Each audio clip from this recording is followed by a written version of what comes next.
Hello, good morning, good afternoon, good evening. Thank you guys for finding time to join me on this wonderful Friday evening. Thank you guys for taking your time to stay with us today. To stay with us today. Stay with us today. So it's a good Friday, maybe a Friday to remember for years to come. So thank you guys for joining. Like the video as you join and also share too. So that just tell your friend that we are live this evening and today is going to be a very, it's going to be a very good program. Let your friend know. Let me know where you're joining from. Let me know where you're joining from so I can greet you specially. Before I started to ask you to buy super chat, let me know where you're joining from. Let me know where you're joining from. Let me know where you're joining from. Let me know where you're joining from. There's a lot of things to discuss today. I was going to talk about the activity, the farm, the flamingos, but just because of the Super Eagles matter is too much. So I have to start from Super Eagles matter. So thank you, Olakomojo from Dover. Dover is in the UK. Thank you for joining. James Ogboji from Liverpool, thank you for joining. Guys, those of you around northwest of England, would you do like meet and greet now? Let us meet each other, let us know each other. My space from California, thank you for joining. Monsieur Gaudi from Blofonte, thank you. Ayodele from Austin, thank you for joining. Remy Ali, always supporting us. So it's like Remy Ali, normally with our money, celebrate and support us anytime we are live. Thank you, Remy Ali. You are a star of this channel. Thank you. I would like to meet you one of these days, but I really appreciate you. I really appreciate you. So consistent. Thank you, Remy Ali. Samuel from Lower, thank you. Uh,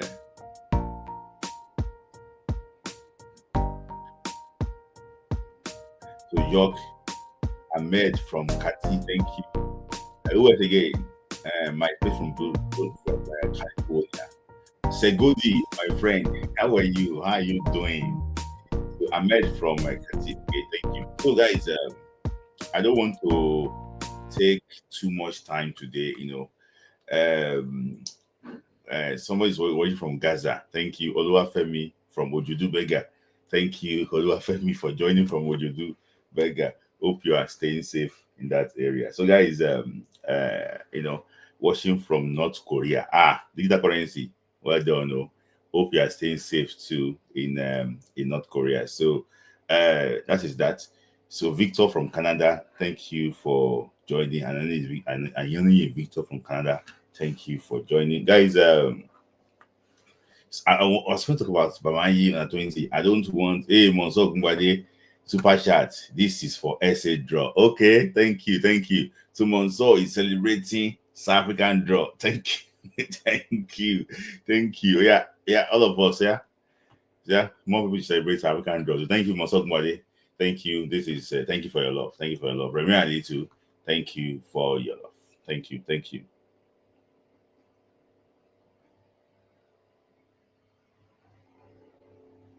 So Moyo, thank you for joining from Austin. Thank you. Remy, thank you for joining. So guys, keep the super chat coming. For example, now Remy, if Remy comments, I will take Remy comments on the screen. If Mosok Made to bring any comment to, I will take it on. I'll put it on the screen. So don't worry. When you don't do something, I will treat it specially. So Moyo, joining from Austin, Texas. Thank you. So thank you, Ushe. Now only read the rules of the qualifier well. Now only you read the rules. Thank you very well. We just take our time. I'm a scientist now, so sometimes we try to dig deep, too much deep. Thank you, Ushe, for your time. Adedamola, thank you. This is for Super Eagles win. Oh, thank you, Adedamola. Thank you. Keep the super chat actually coming and also the comments too. I really appreciate all of you. Thank you, Emmanuel. Thank you, man. So once again, in fact, without even taking any story for us, I already got about five super chats already. Thank you for your love. Thank you, Emmanuel, for your love. So, party all here from Canada. Okay, thank you, thank you, thank you, thank you. Enjoy yourself and drink responsibly too. That's the most important. But I have to start with Super Eagles matter. There's no two things to it. Under 20 is past. You don't go with that. The Flamingos, let me just tell you, they are in Morocco currently. They will be playing, they will be starting their women under 20, under 17 World Cup in 10 days time. So in 10 days time, we'll be covering them too. And we hope that they can actually what so we it's gonna also be very interesting, and we'll be supporting them from here. So if I don't know, but Morocco is not far off, but this Eagle is giving me some vibes. Let me just take you through the qualifier. So today, except you are maybe probably you are from you are living in maybe under the rock, or you live in maybe Atlantic Ocean. You will not know that there's a game that took place in Polokwane today, and that was the game between Nigeria and Lesotho. When you say a big game, I was there in Nigerian press saying a big game. Hey, Nigeria Lesotho is now a big game. God, and kudos to the guys. They won the game, 2-1. Because let me tell you something. I came here to say that, these guys must score goals. You have to win first before you score goals. So honestly, you have to win first. So, for example, Libya and Cape Verde played a 3-3 draw. They scored 3 goals now, but Libya didn't win that game. So you have to win first for you to score a goal. So for me, for you to score goals, for me, they won. But people have been saying that, if it's the Eagles of the past that played this game. See, the Eagles of the past drew 0-0 against Eritrea in Asmara. The Eagles of the past drew 0-0 against. So it's not the first time that we normally have difficulties winning away games. But the guys actually won the game through a penalty by the captain himself, William Troost Ekong, and also debutants Ako Adams of Sevilla FC scored the second goal. For me, it was a heavy game. First half, first half, I did not understand what Nigeria was doing in the first half. So let me just take you through quickly what happened. So this was the list of, I'm just getting out of my time. So this was a list of players that she was played. Mobali started in goal. Fredericks actually played. Fredericks played the right back. Ndidi, Ekong and Bassi in central defense. Bruno Yemechi left. In the middle, Ekong, in the middle, Ndidi and Alex Wobi. Up front, Arokodare, Osimhen, then flanked by Lukman and Simon. So for me, immediately I saw this lineup. I knew that there is something wrong with this lineup. Because one, I don't expect Tudaro Kodare to start. It's not, see, a lot of you guys are very emotional that, Smith Lai don't like Tudaro Kodare. And, when you see that because I criticize a player, doesn't mean I don't like the player. It's just because I'm telling you what the player is doing right and what he's doing wrong and what he needs to do right. Doesn't mean I don't like the player. See, it's like the type of mentality they gave us, our leaders, is that they want us to think that way. When anybody talks anything that is not good about you, doesn't like you, no, it could be from the place of like. For me, it's never the right partner for Victor Osimhen.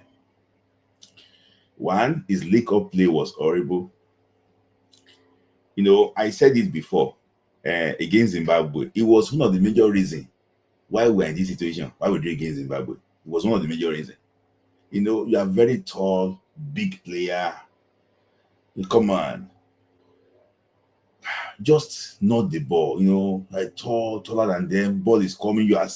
Ball is like going the middle of your head, like Daniel Bamayi and Daniel Daga. Come on. You're a Premier League player. I just think that it got that selection of Tulare wrong. I think you'll have gone for like a more mobile player that can link up, because Osimhen too is not the best at link up play. So you'll have gone for maybe probably Ako Adams or or Terry Murphy. Any of those two guys can do a better job than Tulare Kudari. But it is what it is. I don't know how Eric Sher kept Tulare Kudari on that pitch for 60 minutes. That was like a 60 minutes of waste, and that really actually what affected the way the team actually played, honestly. So you can see clearly that there was fluidity when he left, and we were able to create opportunities. So that was my only problem with that selection. And you can see that Bruno Imechi is match rusty. He's not been playing regularly. So I think actually what that also affected his performance. Iwobi did his best. Everything actually what came to Alex Iwobi. Indeed, he also did his best, but I just think that he got a penalty, in that game. But I don't know why the referee waved that thing off. I think that it was a penalty.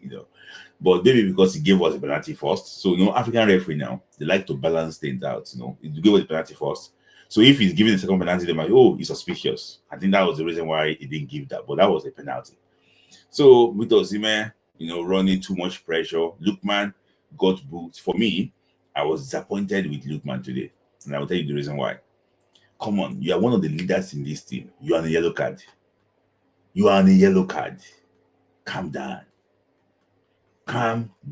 Now, we can only select 23 players were selected. Agbo did not wasn't replaced. So we only select like 20 or so now from against Benin Republic. We can only select 20 or so. So, Lookman suspended. I mean, why do you retaliate? I never see Lookman like that. It could be from frustrations of not joining his favorite club during summer. It could be that. It could be mental issue.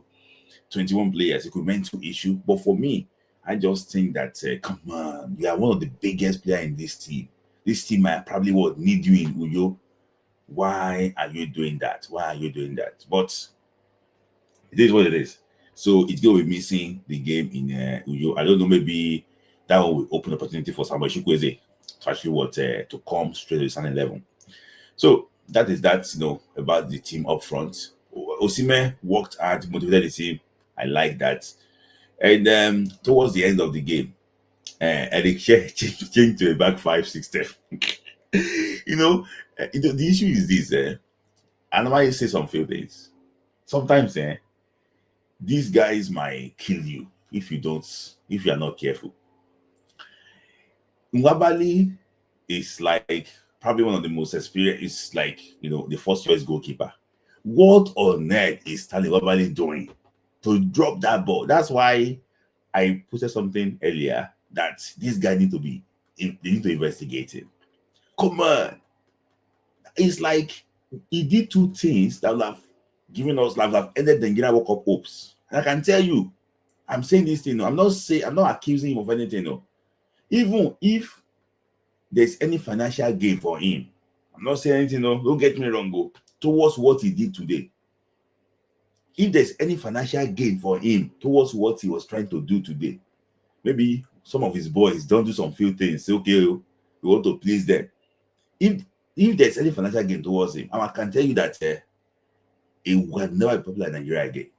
Even now, I can check all social media. His reputation is going down. Come on. What are you doing?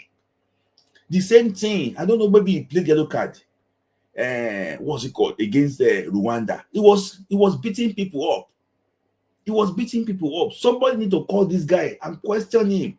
This guy need to be dropped from these Super Eagles. Yes, now he go finish this man food. I don't know, maybe he's under something. I don't understand. He was beating people up against Rwanda. He got yellow card. Maybe some of his boys don't bet yellow card now. We don't know. I'm not saying anything. No. I'm just saying that this type of behavior is becoming uncalled for. You are representing 250 million Nigerians. You see, I've never seen a goalkeeper in Nigerian jersey behave so irresponsible like this guy. Honestly, that Rwanda was a show of shame.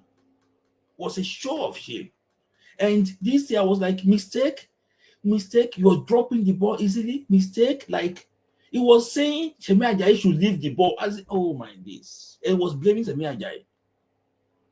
It was like he wanted the game to end in a draw.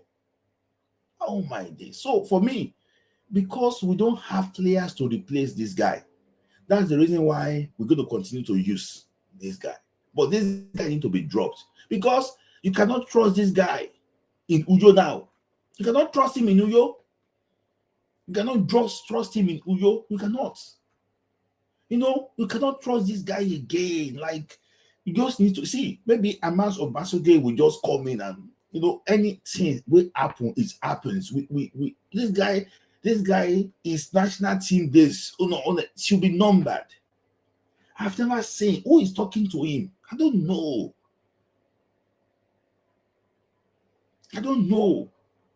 He nearly made 2 mistakes. He got to a stage that Ekong was even scared.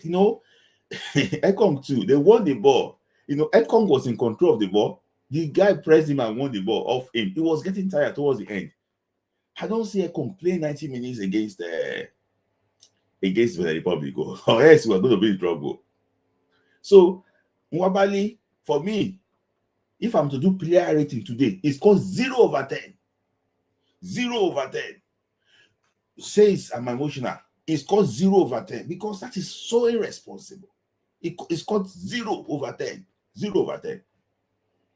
So, Fredericks did very well today, but it can never be a lie, That is one thing. Bruno Imashi, as usual, he didn't perform well, as usual.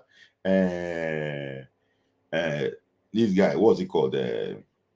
Kevin Bassey will do his job. I'm happy that Kevin Bassey is not suspended for the second leg because that would have been very bad. Ajayi should come in for Ekong. I hope so because of the Ekong. I don't think Ekong is fit to play that 90 minutes. So good performance for some players. Though the goals didn't come, but I think second half was way better than the first half.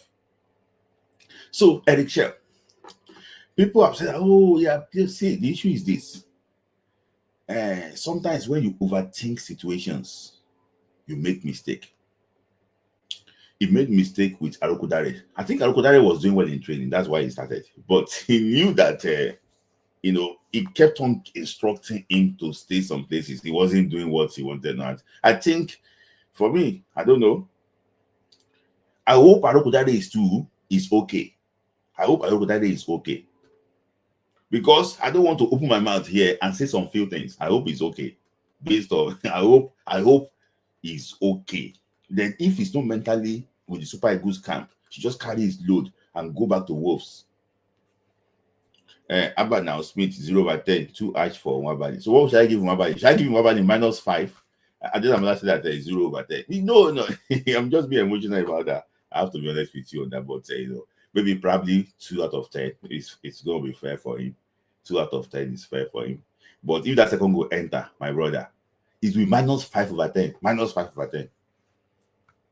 So that is that, and for Eric Shell, see, Eric Shell, I can tell you that, see, it's easy to come out and judge Eric Shell. It's easy. And I will not spare him today. But what I will just know basically is that Eric Shell had 3 games that he can play with these Super Eagles. 2 of the games, NFF forced him to call home-based players. That was against Ghana in the Unity Cup in London.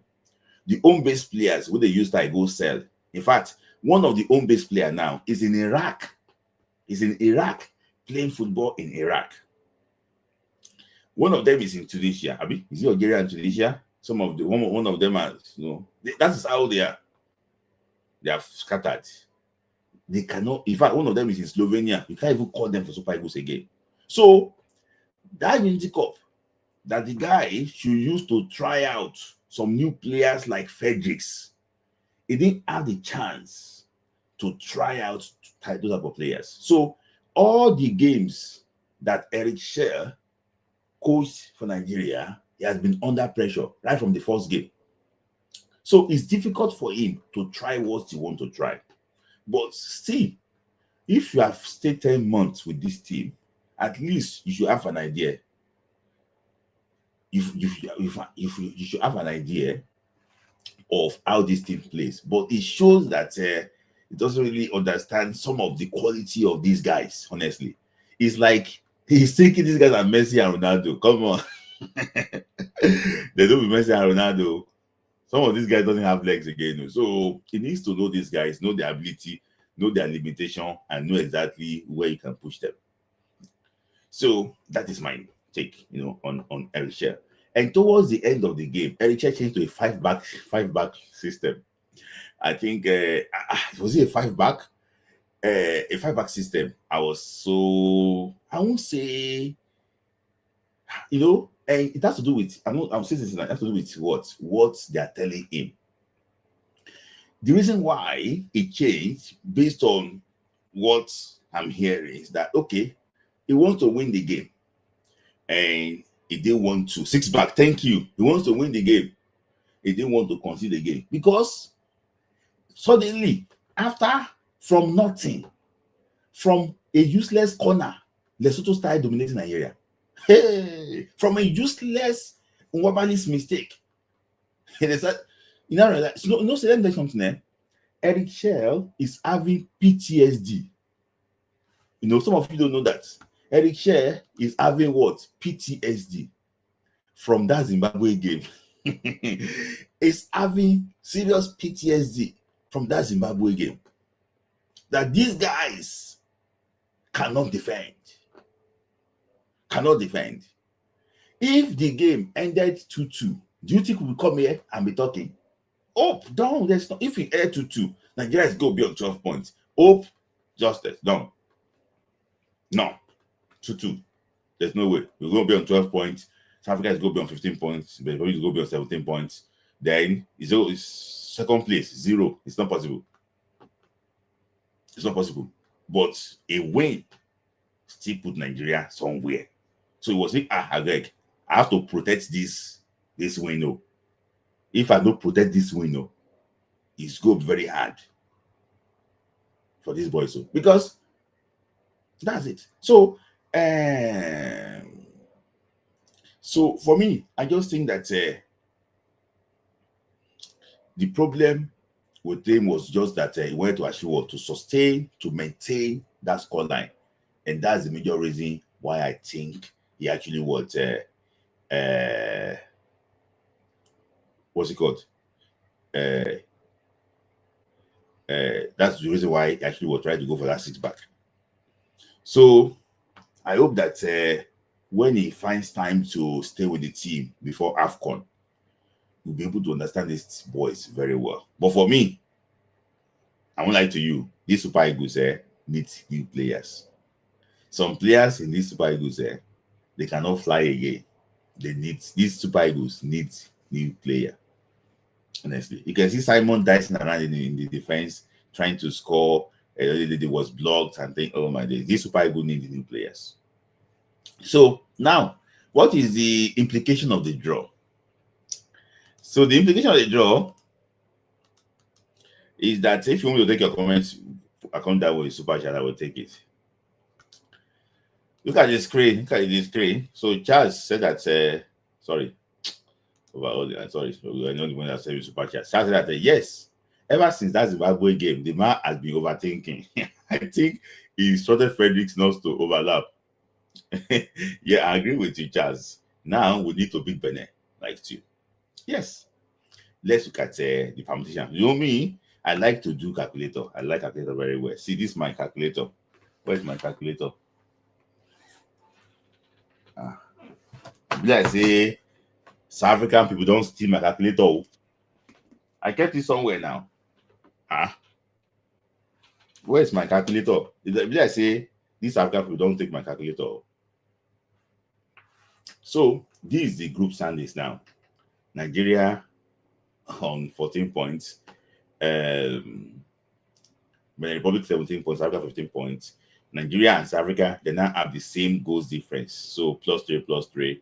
Then Rwanda on 11. Rwanda cannot qualify again. They can only finish third if Nigeria lose, hopefully. And also Lesotho and Zimbabwe, they'll have nothing to play for again. So now you can now know that one thing got confirmed today, that Zimbabwe will finish last. So it got confirmed today that Zimbabwe will finish last. So that one has been confirmed. So in case Nigeria finish second, so only 2 points will come out of Nigeria. It's okay, so it makes sense now. So say Zimbabwe scored that, there was this guy needs to score. Wisdom, was it Wisdom? Walter Musona. He nearly scored the winning goal against South Africa today. If he had scored that winning goal against South Africa today, they would have been probably on 7 points. So a win against Lesotho for Zimbabwe would have been, they would have not finished last though. So it would have been a lot very tough. So that's the reason why, it's like that. So now, what is the hope? One, because of that Akko Adams beautiful strike. I know I told you here before that Akko Adams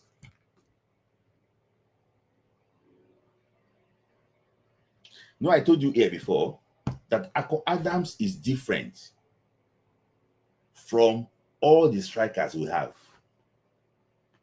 How many strikers in Super Eagles forward 9 can use leg over? How many strikers in Super Eagles can use leg over and beat his man at the edge of the area? How many? How many strikers in Super Eagles here can dribble? Can Osimhen dribble? I don't think Osimhen pace. Can Arugudare dribble? Okay, but Boniface, Boniface is not a Super good player for now. Boniface is not a Super good. Boniface is not a Super good player. Boniface is different profile. That's why I said that Akko inclusion. That's why the coach wise to say Akko not get injury. Akko for be in that game against South Africa. Yes, Akko. So I will not take up. So now, if Nigeria beat Benin Republic by 1 goal, Nigeria will be on the same points with Benin Republic. Nigeria will be on +4 goals difference. Nigeria will score the same number of goals like Benin Republic. Nigeria will concede the same number of goals like Benin Republic. So it's not going to be down to what? To head. If it's 1-0, head-to-head is going to be 2-2.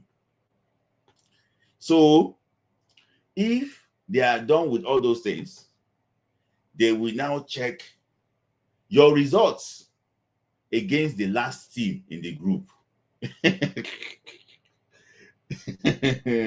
will check your results against the last team in the group. That is where our match open.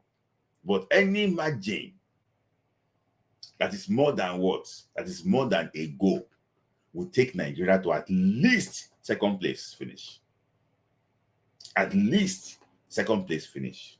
I said at least because South Africa, if they fail to beat Rwanda in Mbombela, the game is going to play in Mbombela. If they fail to beat Rwanda in Mbombela, Nigeria will top the group and book a ticket to the Mundial. So that is it. So guys, let me just give you a quick, because I want to give you the details so that I want to see exactly how we're going to actually do it. So guys, I think I got the tasting here, so I can tell you the sequence in which they're going to actually do it, so that I can tell you here now. So if the NFF people, they actually listening, they will also know that this is what they should be working towards when we assemble again. So I just want to so this stage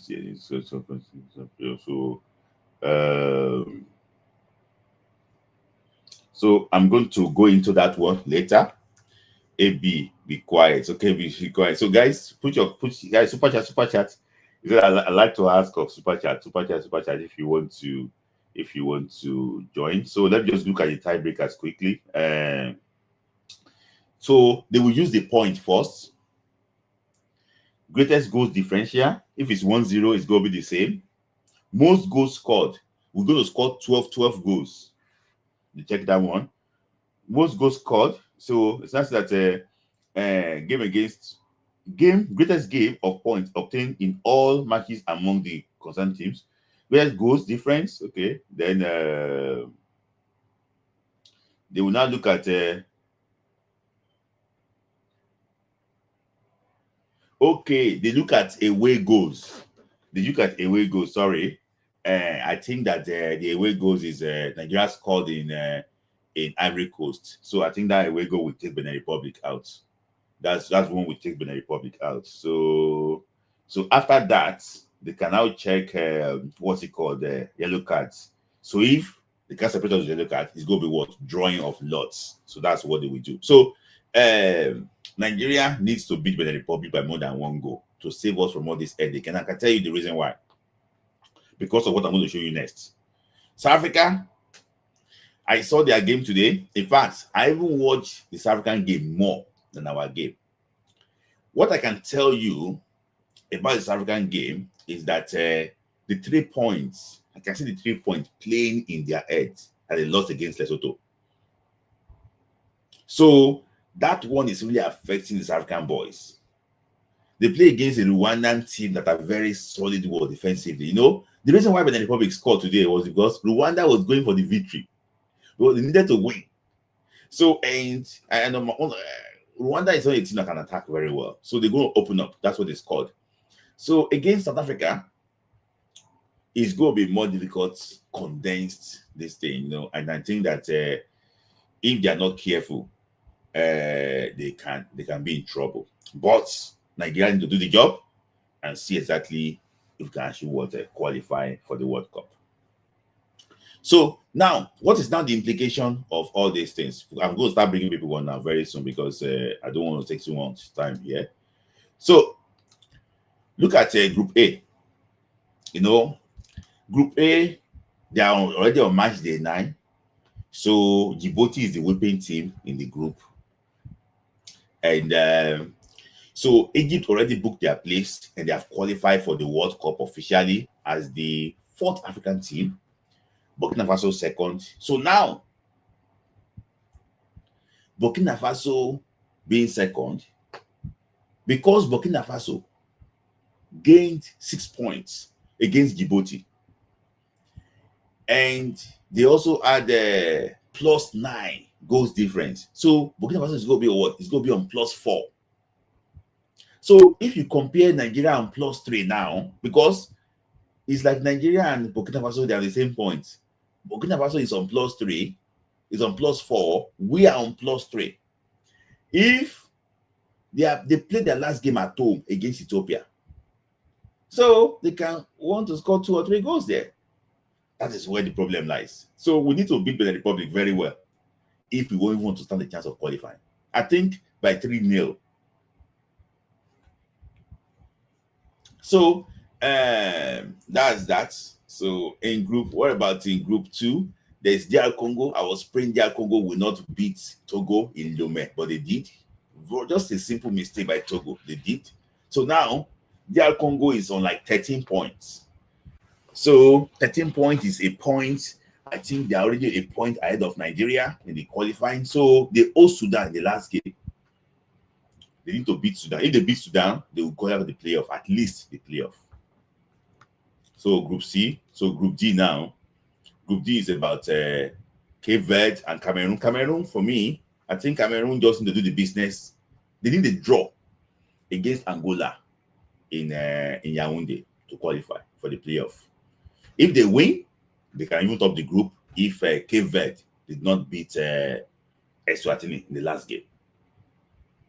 So to tell you that things actually were shaping up. So this is Niger. Niger will play against Zambia in Lusaka in the last game. Niger will not get any deduction.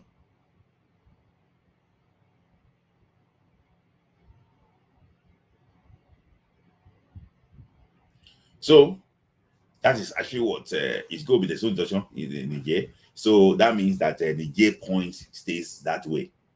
So Niger, if Niger beats Zambia, they need to win well for them to have a chance to go for the playoff. Ivory Coast and Gabon. For me, Gabon already booked their place in the playoff today by beating Kenya. So Gabon is the first team to qualify for the playoff. They can still win the group if Ivory Coast did not win their last game. But for me, Gabon have qualified for the playoff. Algeria.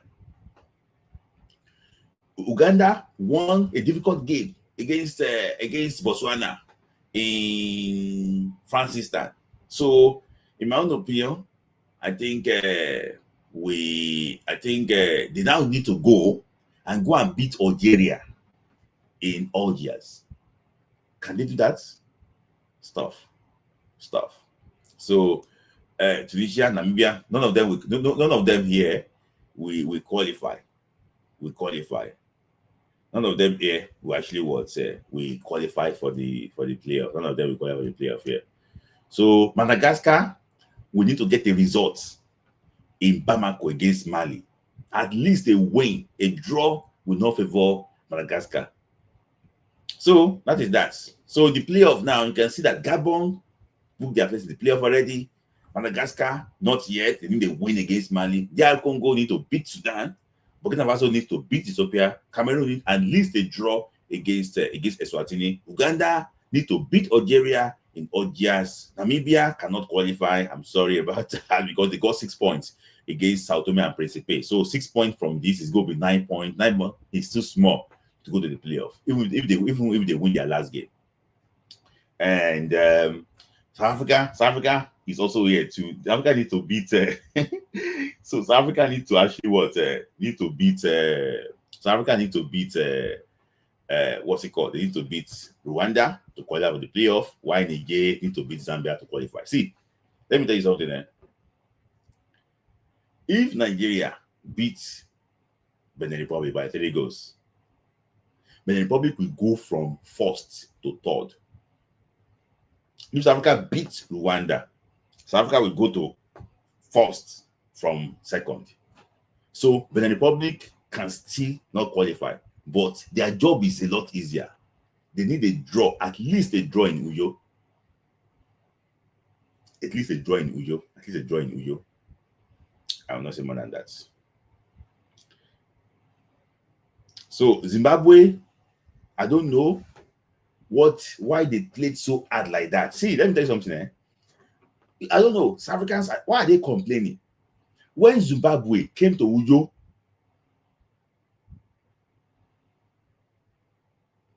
when they came to Uyo and come and draw us, you guys are saying, hey, you could not beat Zimbabwe. Now, South Africa, you could not beat Zimbabwe. I'm saying it to you now. You cannot beat Zimbabwe. In your home, you cannot beat Zimbabwe. My friend here said, hey, Smith Laye, Zimbabwe will collect 5. Where is the 5-0 now? Where is 5-0 now? See, for me, I think South African matter is like spiritual. Those balls, they eat posts. How come? What happened?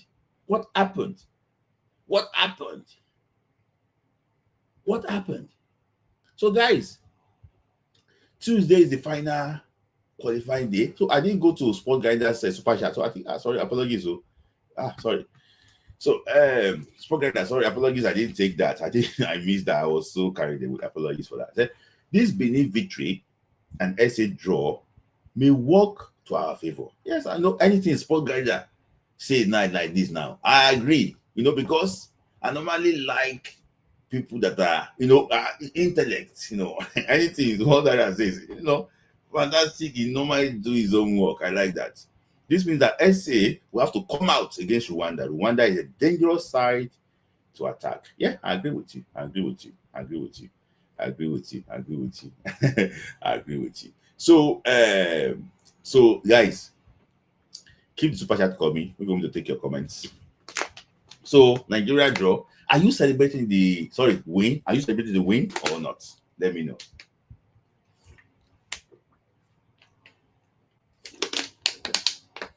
Now, before I bring people on, guys, please let us see your camera. Everything should be clear. Before I bring people on, I will say this one now, and I'm not preaching it, but I will say this thing now. I'm not preaching it, and I'm going to say this thing now. I know that we and Benin Republic, we are both using ECOWAS passports. We are using ECOWAS passports. Now, my guys in Lagos, you go to Uyo, be making noise from morning till night. Don't allow them to sleep. They are not our brothers again. Don't be making noise in their hotel from morning till night. I'm not saying there is no peace for the wicked though, but make noise. Let them feel it. What we normally feel away from home. Make noise. Let them feel it. Anything we go use win, we must win. By fire, by force. And I'm going to quote Genetro. Genetro says something.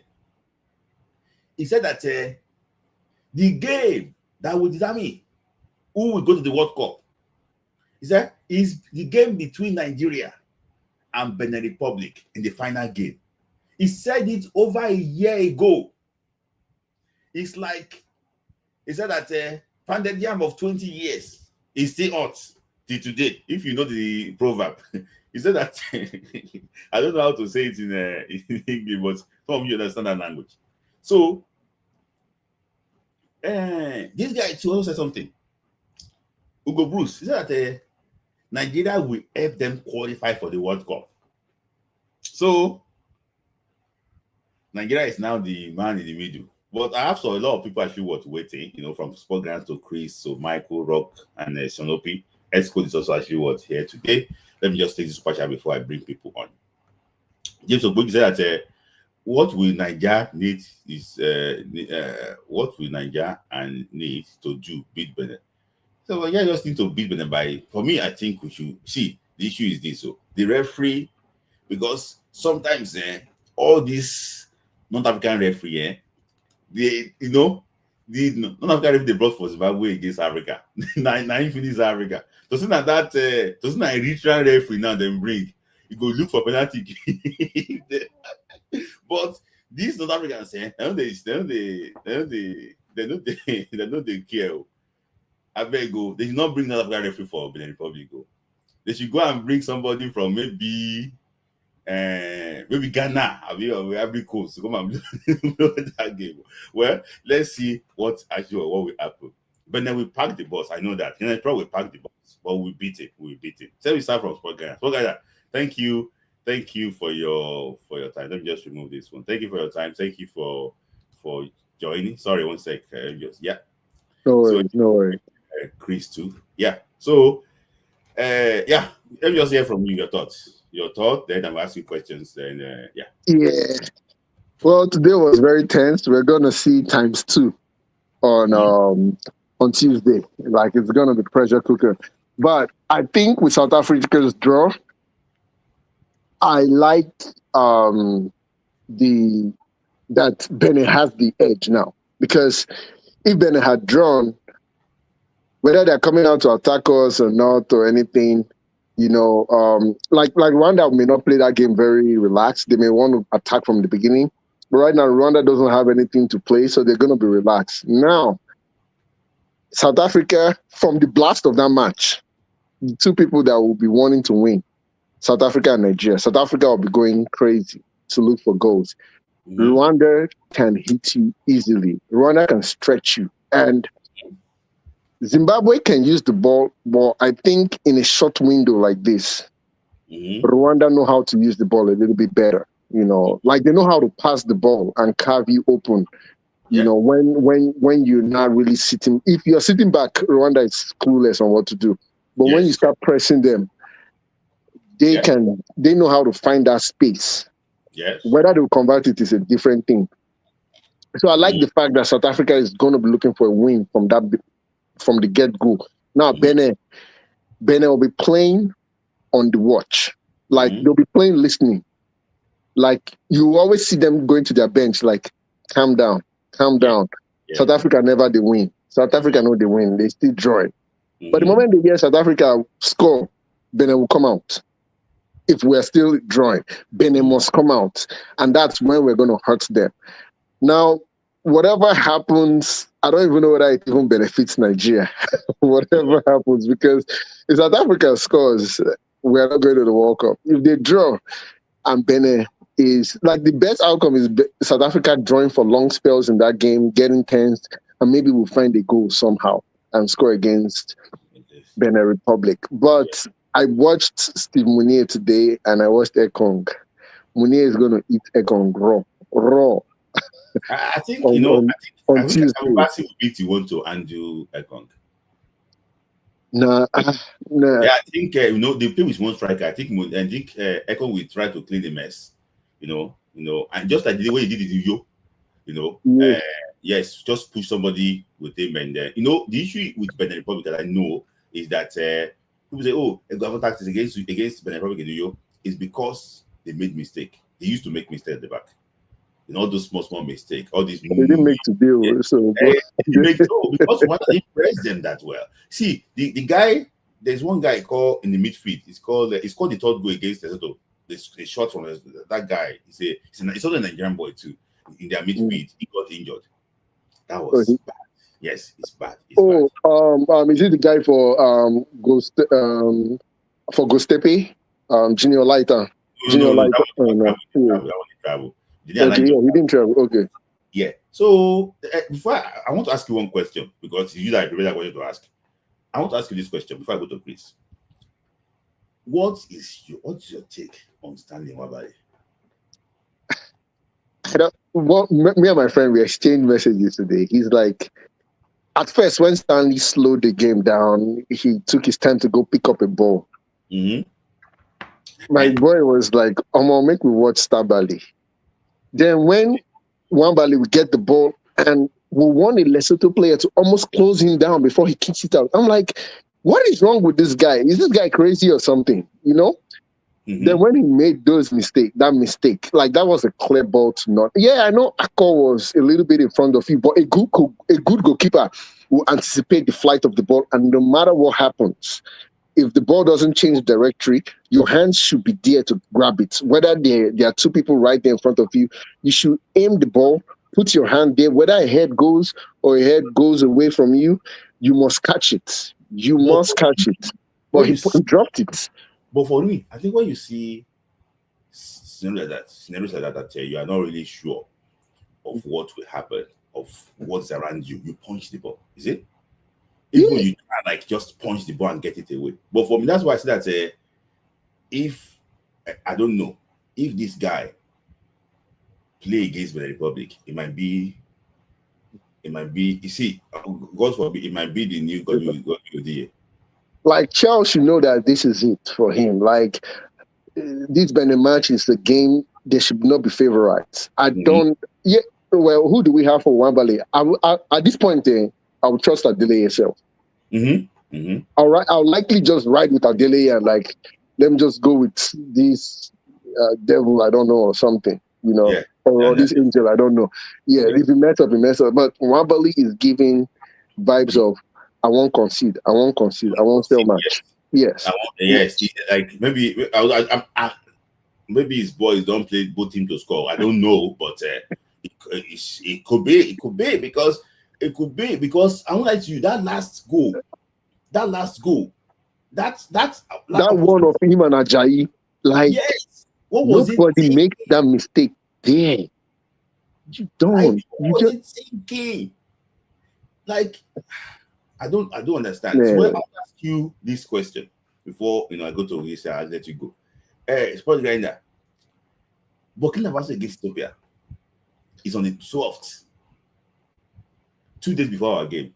Do you think that one can even influence what is to come? Because if we, you know, Man, CAF messed up. CAF should have had all these games. Everybody flat Tuesday. Mm-hmm. If you have something at stake, flat Tuesday across the board. Especially as Burkina doesn't have anything in their group. Egypt is gone. There's nothing. Burkina, Congo, DR, Senegal, Cameroon, Cape Verde, like any group that has not qualified, Ivory Coast, Gabon, all need to be playing on the same day. They all have to start at the same time. Like, and but CAF and their scheduling, like UEFA would change schedules in this kind of thing, especially if there's a comparison across the board. Yes. Not only in your group. They can easily identify the key games and be like, this is a key game, this is a key game, this is a key game. All need to start together. But CAF will, in their usual way, they will give somebody an advantage. Yes, sorry, what comment from here? From one guy from Benin. Now, if you need the judge, I give you an amount. If you need the judge, now I give you an amount. Now I make you a daily situation. So thank you, Sport Grinder. You know that there's going to be a lot of calculations going on. You know why? Always. Thank you for your time. Thank you. All right, take care, guys. So, Chris, your thoughts. Let me hear from you before I ask you questions here. Yeah. It's good to be here again, man. Chris, Smith, sorry. Where is Ladi? I think Ladi was here before, but continue here. I can see some too. Okay. Yeah, continue. So, in our last episode, I said I didn't see South Africa beating Zimbabwe because one thing about South Africa is that anytime they are under pressure, they don't deliver. Like anytime they are put in that kind of situation, and I knew exactly that taking that 3 points away from them was going to affect them mentally, and that also was going to give Zimbabwe the edge over them. If they didn't take that point away from them, Zimbabwe would have just allowed them do whatever they want to do. That game would have been easy for them to win. Yeah. But Zimbabwe knew that they needed to win that game. If you watch the game, when the referee blew the final whistle, you saw the way Zimbabwe players were celebrating. Yeah. It was like as if they won the game. Yeah. They were celebrating. They were celebrating like as if they won the game. So it just showed you that they just wanted to make sure that South Africa doesn't get those points and to make sure that they don't go to they don't make it to the World Cup.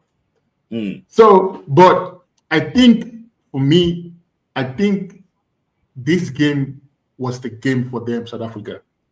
I think this game was the game for them.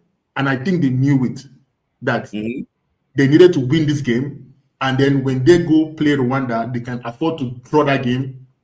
And with hope that Benin Republic will not get a point against us. I think that was the plan for them. To beat. They expected that they would beat Zimbabwe. And then against Rwanda, it can just be in a situation where either we win or we draw, no problem. But we're not going to push for the draw, just like the way they played against us, where it was like more of like, even if we don't get the win, we're not going to lose. But this game against Rwanda, I think they're going to lose that game. Because in this situation for them now is that they need to win. They need to win, and the Tunisian coach, the guy that's coaching the Rwanda team, this is like the perfect game for him. This is like the best scenario he can fly. And since he came in, he's been trying to. He has only won one game, I think. Yeah, he only won one game. I think it was against Zimbabwe. They won. Yeah, they won. And I think this is a game where because again, he's trying to impress, impress the Rwanda.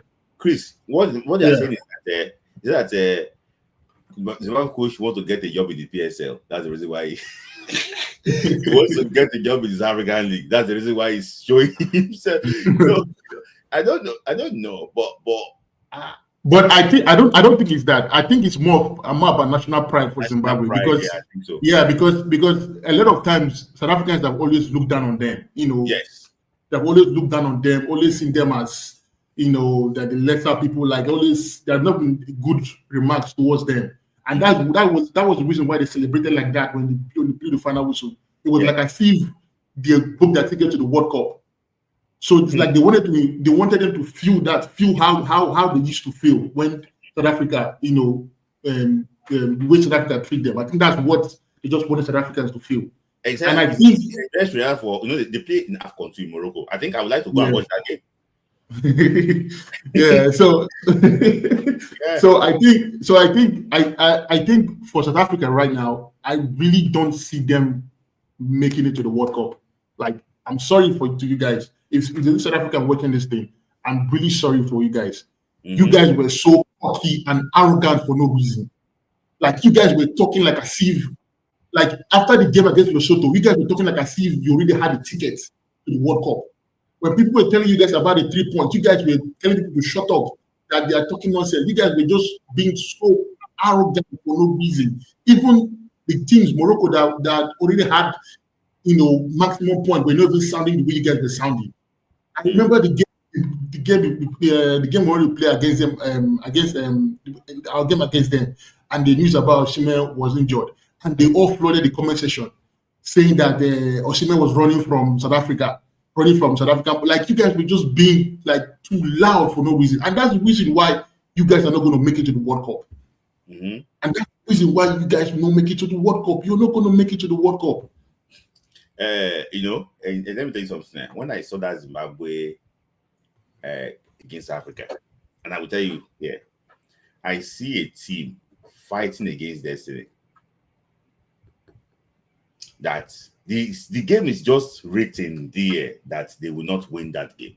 I saw the ball hitting the post, coming out, goal man scramble. I was like, I saw a team fight against destiny.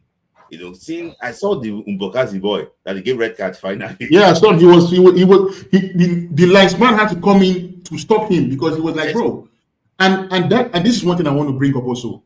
If they give us another African referee, one thing I notice about these referees is that they don't like when you are too cocky or you try to challenge the decision.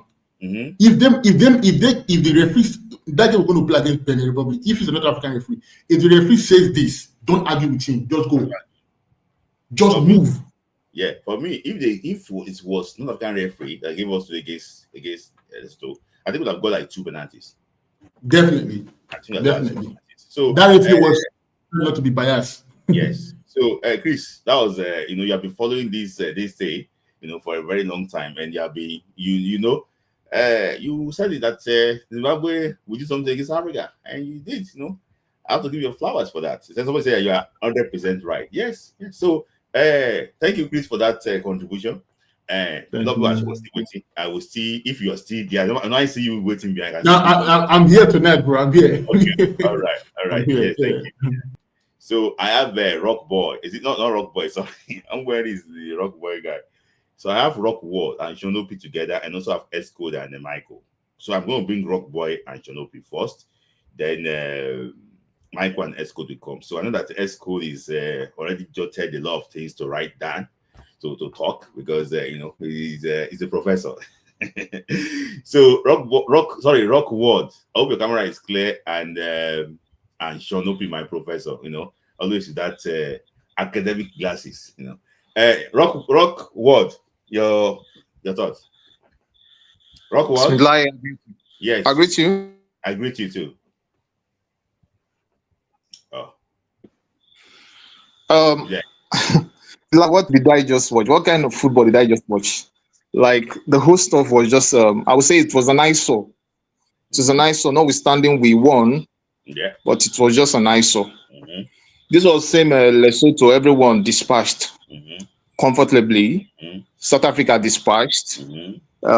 Benin dispatched. But Nigeria were finding it very difficult to win. 90 minutes plus 5.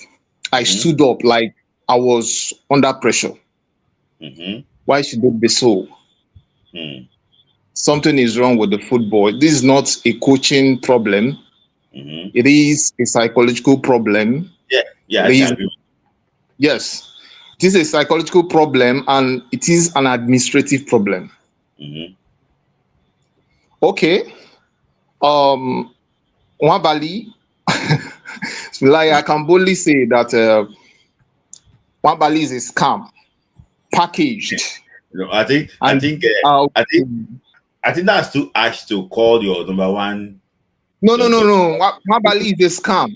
You know, one thing with us here in Nigeria is that we like romancing we like romancing reality. We like romancing people's ego. Like, we don't just want to say the way it is. And I think that is one of the problem in this country. Nwabali is a scam dished out to Nigeria. Ever since after the AFCON, he has been a shadow of himself.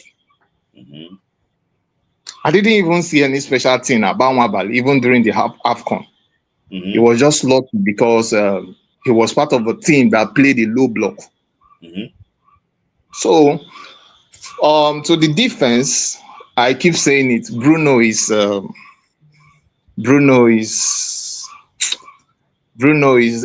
not a defender that should compete at the global stage. We're talking about World Cup here. Bruno, he had some shaky moments. And in the midfield, Iwobi is this guy. I love some kind of things he did there today. And as for the striking points, you can see Tolu and Osimhen. The combination is not something that would work, or it's not something I wouldn't advise Chelsea to try it again. Are you getting me? As for the Tuesday match, man, I won't say I'm very, very sure. I won't say I'm very, very sure to see Super Eagles qualify. I'm just being hopeful. That spirit of patriotism in me is the one speaking. Honestly, if should Chelsea be allowed to handle this team? Yes, he has done absolutely well. If the people that came before him gave us half of the points which Chelsea has accumulated within a short period, just half, at least 5. I think Pesero and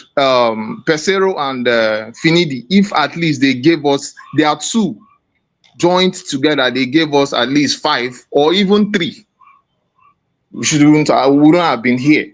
So Chelsea has done marvelously well. After Tuesday match, I don't want to even hear people criticize if the luck failed to fall on our side and we happen to lose, or we happen not to be at this at the second position. No one should criticize Chelsea. Chelsea has done marvelously well. Yeah. So that is just what I have to say here. Thank you, Rockward. You know, I think you joined one time ago. You didn't. Yes. You didn't say anything and you left. But thank you for your time. You know, I agree with you. You are very vocal about Nwabali's performance. I also agree here that you know, it's like a shadow of himself. Maybe it could be true personal family circumstances. That's the reason why it's like that. Just look at that goal. Just look at that goal. My grandmom can comfortably hold that ball. No, they will score you. They will score yourself. No. Yes. No. My grandmom can comfortably hold that ball, palm that ball very well. What makes you a professional, for crying out loud? Yeah, I agree perfectly with you that it's a scam. They've done better actually. But for me, I won't lie to you. If you want Stanley Nwabali to be in goal during AFCON, just go and I don't know what I want to say, but Okoye is more better than that guy. I love how people who compares Nwabali with Okoye. Okoye is simply because of a mistake done in back then in 2021 or so. AFCON. 2021 AFCON, yeah. So thank you for your time, Rockward. You know, I like your contribution. Thank you. I like your contribution. And where are you calling from? I'm calling from Abuja. Oh, Abuja. Oh, yeah. So greetings there. Make your way to Uyo for that game. So All right. all right, thank you, Rockwell, All right. thank you. Yeah. So Shanopi, Yes, sir. it's yours. I know that you have your personal opinion about this national team, but now the die is cast. Shanopi, we are just one match away from either qualifying, but there's still hope of qualifying for the World Cup. Just what can you say? Just take it from anywhere. First of all, thanks Speed Life for the platform as always. Hopefully we'll see very soon. But we know go talk where. We know go talk the where. We just keep on that way. Yeah. So first of all, I'll say congratulations to Akpo Adams. Yeah. He scored a goal on his debut. Impressive. The composure. I'm kind of. I mean, I know he hasn't scored a lot of goals for Sevilla, but I've seen his kind of style of play. Yeah. And I kind of felt he was going to fit the national team. Remember the last window, I mentioned that they should invite him. I don't know if you remember. Yeah. Ahead of Terry Murphy. I said Terry Murphy was just recovering from injury. So I am happy that he has brought a different dimension to the team. But I want to ask you a question about that. I said this thing. Who can beat Ismaka like that up front? I did not want to make comparison, but if in that case, I will do it now. I will bail the cats. I'm sorry. I've not seen any of our players, our strikers, bring that kind of dimension to the team. Boniface hasn't scored for Nigeria. He hasn't scored for Nigeria. Yes. Tolu Maroko-Dari, I haven't seen that side of him. He looks like yeah. Yeah. So congratulations to Akpo Adams. He brought a different dimension to the team, and I think he should start against Benin Republic. That's what I think, and I think Shell is going to start him. I think the game, actually, this game is in two ways for me, right? The result of this top three right now, right? Speaking of Benin, South Africa, and Nigeria. If South Africa had won the game today, they'll be on 17 points, right? And let's say Benin drew, they'll be on 15 points. I think South Africa will just feel like, well, Nigeria no go lose. So again, listen to my conversation. This is a two-side thing, right? If South Africa had won today, they'll be on 17 points. If Benin had drawn, they'll be on 15 points. South Africa will know that Benin will not likely win in Nigeria. They know that Nigeria is a strong team. Worst case scenario, they will draw, right, in Nigeria. So they'll feel like they have a better chance to qualify. Now that South Africa didn't win, they drew against Zimbabwe, right, with a red card. Later, I know they got their own red card and all that, right? Now, I think the pressure is going to be more on South Africa. Yeah. Now, a lot of pressure to deliver, and it could go either way. It's either they make mistakes to even lose, or they could even win. Now, this second dimension that I'm bringing in, I think it could be advantageous to Nigeria. You know why? Because Nigeria knows that a draw is not going to cut it in Uyo. Knowing that Benin Republic are coming with 17 points. Let's say they're coming with 15 points. It's still, but they know that we cannot control. Either way, they couldn't control it either way. But Benin coming with 17 points, I think it will be an extra motivation for Nigeria to say, you know what, we're going to beat this guy today in this game on Tuesday. Now, the game against South Africa against Rwanda could go either way, like I said. They could lose or they could win. I don't think they could draw. I don't know tomorrow. So I hope that our players can find some motivation to say, you know what, let's beat Benin Republic very well. At least 2 goals. So that even whatever happens in South Africa, the game in South Africa, Rwanda, we can stand a chance of getting to that runner-up spots. The players should take it as a motivation for them to say, you know what, General knows us inside out. As a matter of fact, he brought most of those players into the camp. So he knows that thing. He's a very smart coach. Mhm. He will, and he has better players than Lesotho. Yeah. So what worries me for this game against Benin is that our midfield is Mm-hmm. they don't have our players don't have legs. Mm-hmm. It's like a defend, Mm-hmm. like no midfield and Mm-hmm. a strong attack. Yeah. Do you And recommend Frank Onyeka to start in that game? yes, he will run. At least he will run. He will mark. Indidi is too static. Mm-hmm. Then Ekong is not that same Ekong anymore. Let's call it what it is. Sorry, Shadopi, I was going to stop you on one. I want to ask you one question because you mentioned the scenario in South Africa Yeah. that even a draw Mm.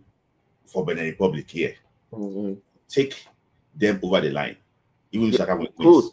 could. So for me, I think South Africa will not just want to win by one goal. Yes. And that one can also open up some things. So I can see Mugisha and they have two dangerous wingers that can cause problems. Mm. So I think I can see exactly what you're talking about that game. That it might be more tricky for them than what we think. Yes. So Yes. I think I can read what you're talking about there. Yes.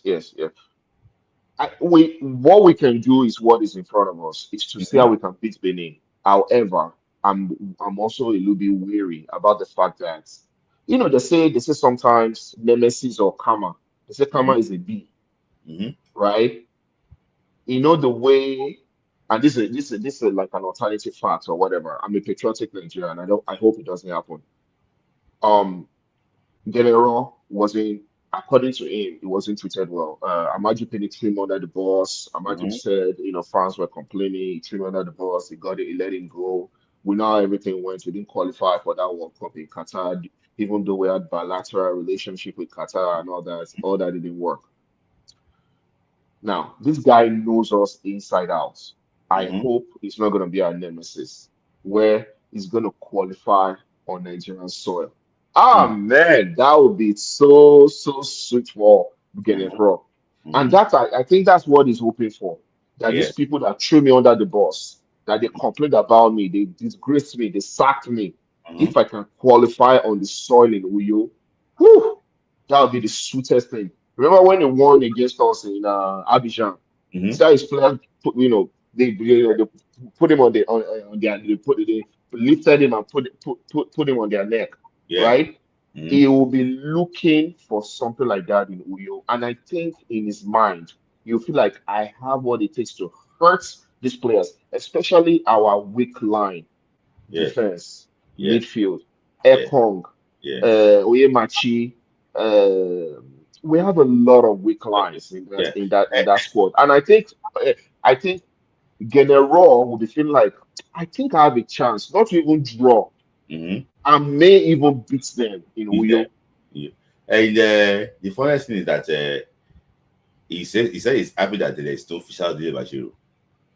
I think I don't know why he keep mentioning that boy's name. He's a boy. I think he's a boy that really likes in that Nigerian national team. So mentioning that they don't have Dele Bashiru, they don't have Dele Bashiru. So I want to ask this final question before I bring other people on. Yes, sir. Before when Nigeria lost that game against Benin Republic, yes, if a soothsayer tell you that on the final day Nigeria will have a chance to top that group, will you say yes? Will you believe? At game 4, that was game 4. That was game 4 when we lost and we were having 3 points. We were 4 points behind South Africa, and it's like all up lost. Do you think that when people say, "Oh, forget about World Cup," will you think that we still have chance of qualifying on the final day? When it was game 4 and we're 4 points behind South Africa, I have not lost hope at that time, to be honest with you. I think it was when with that draw against Zimbabwe and the manner in which we lost it. I mean, it was a needless loss, but I won that we got in extra 2 points. I guess that's when I started like,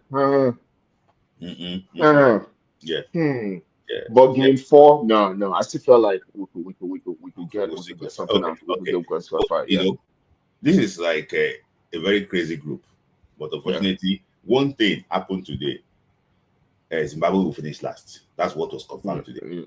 yeah. And what's it called?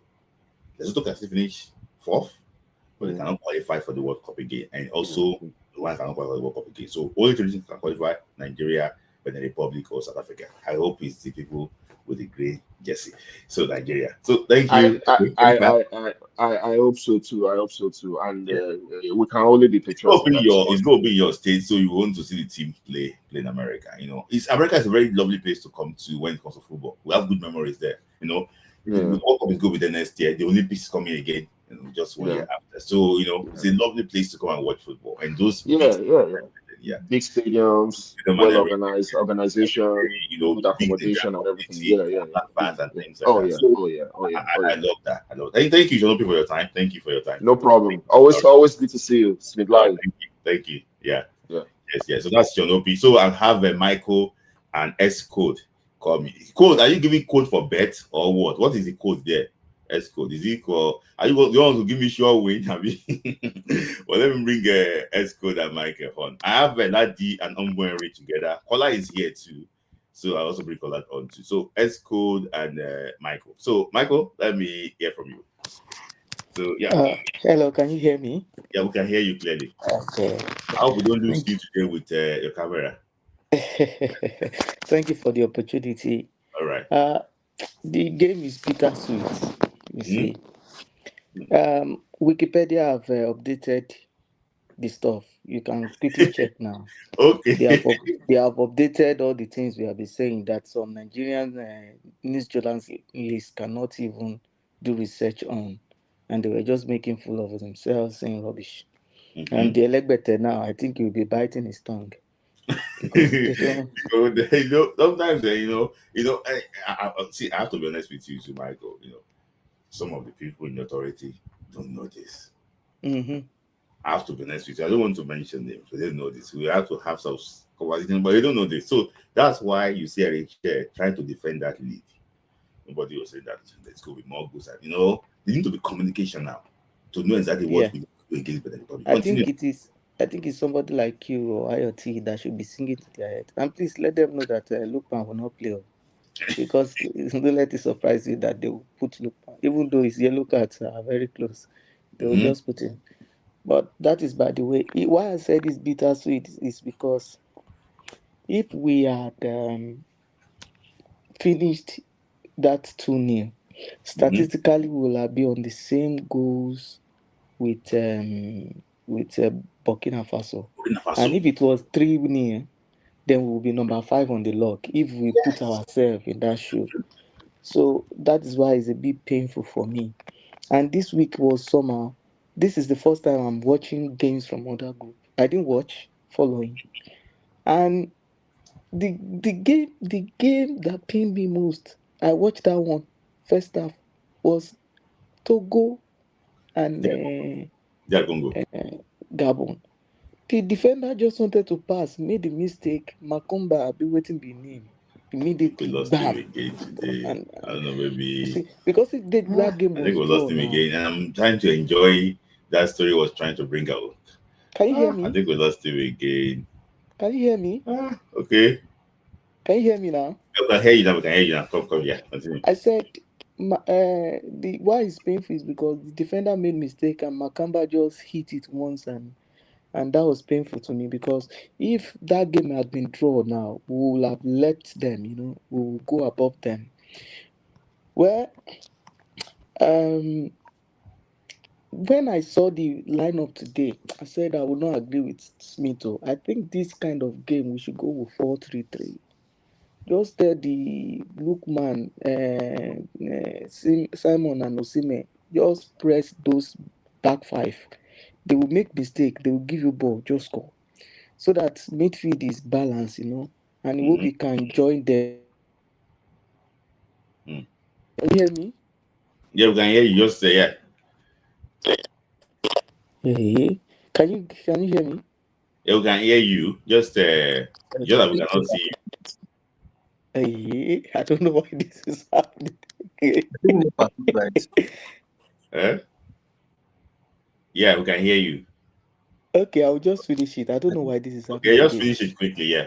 Yeah. So I was like, you know, the midfield will have been solid. Iwobi is a short passer.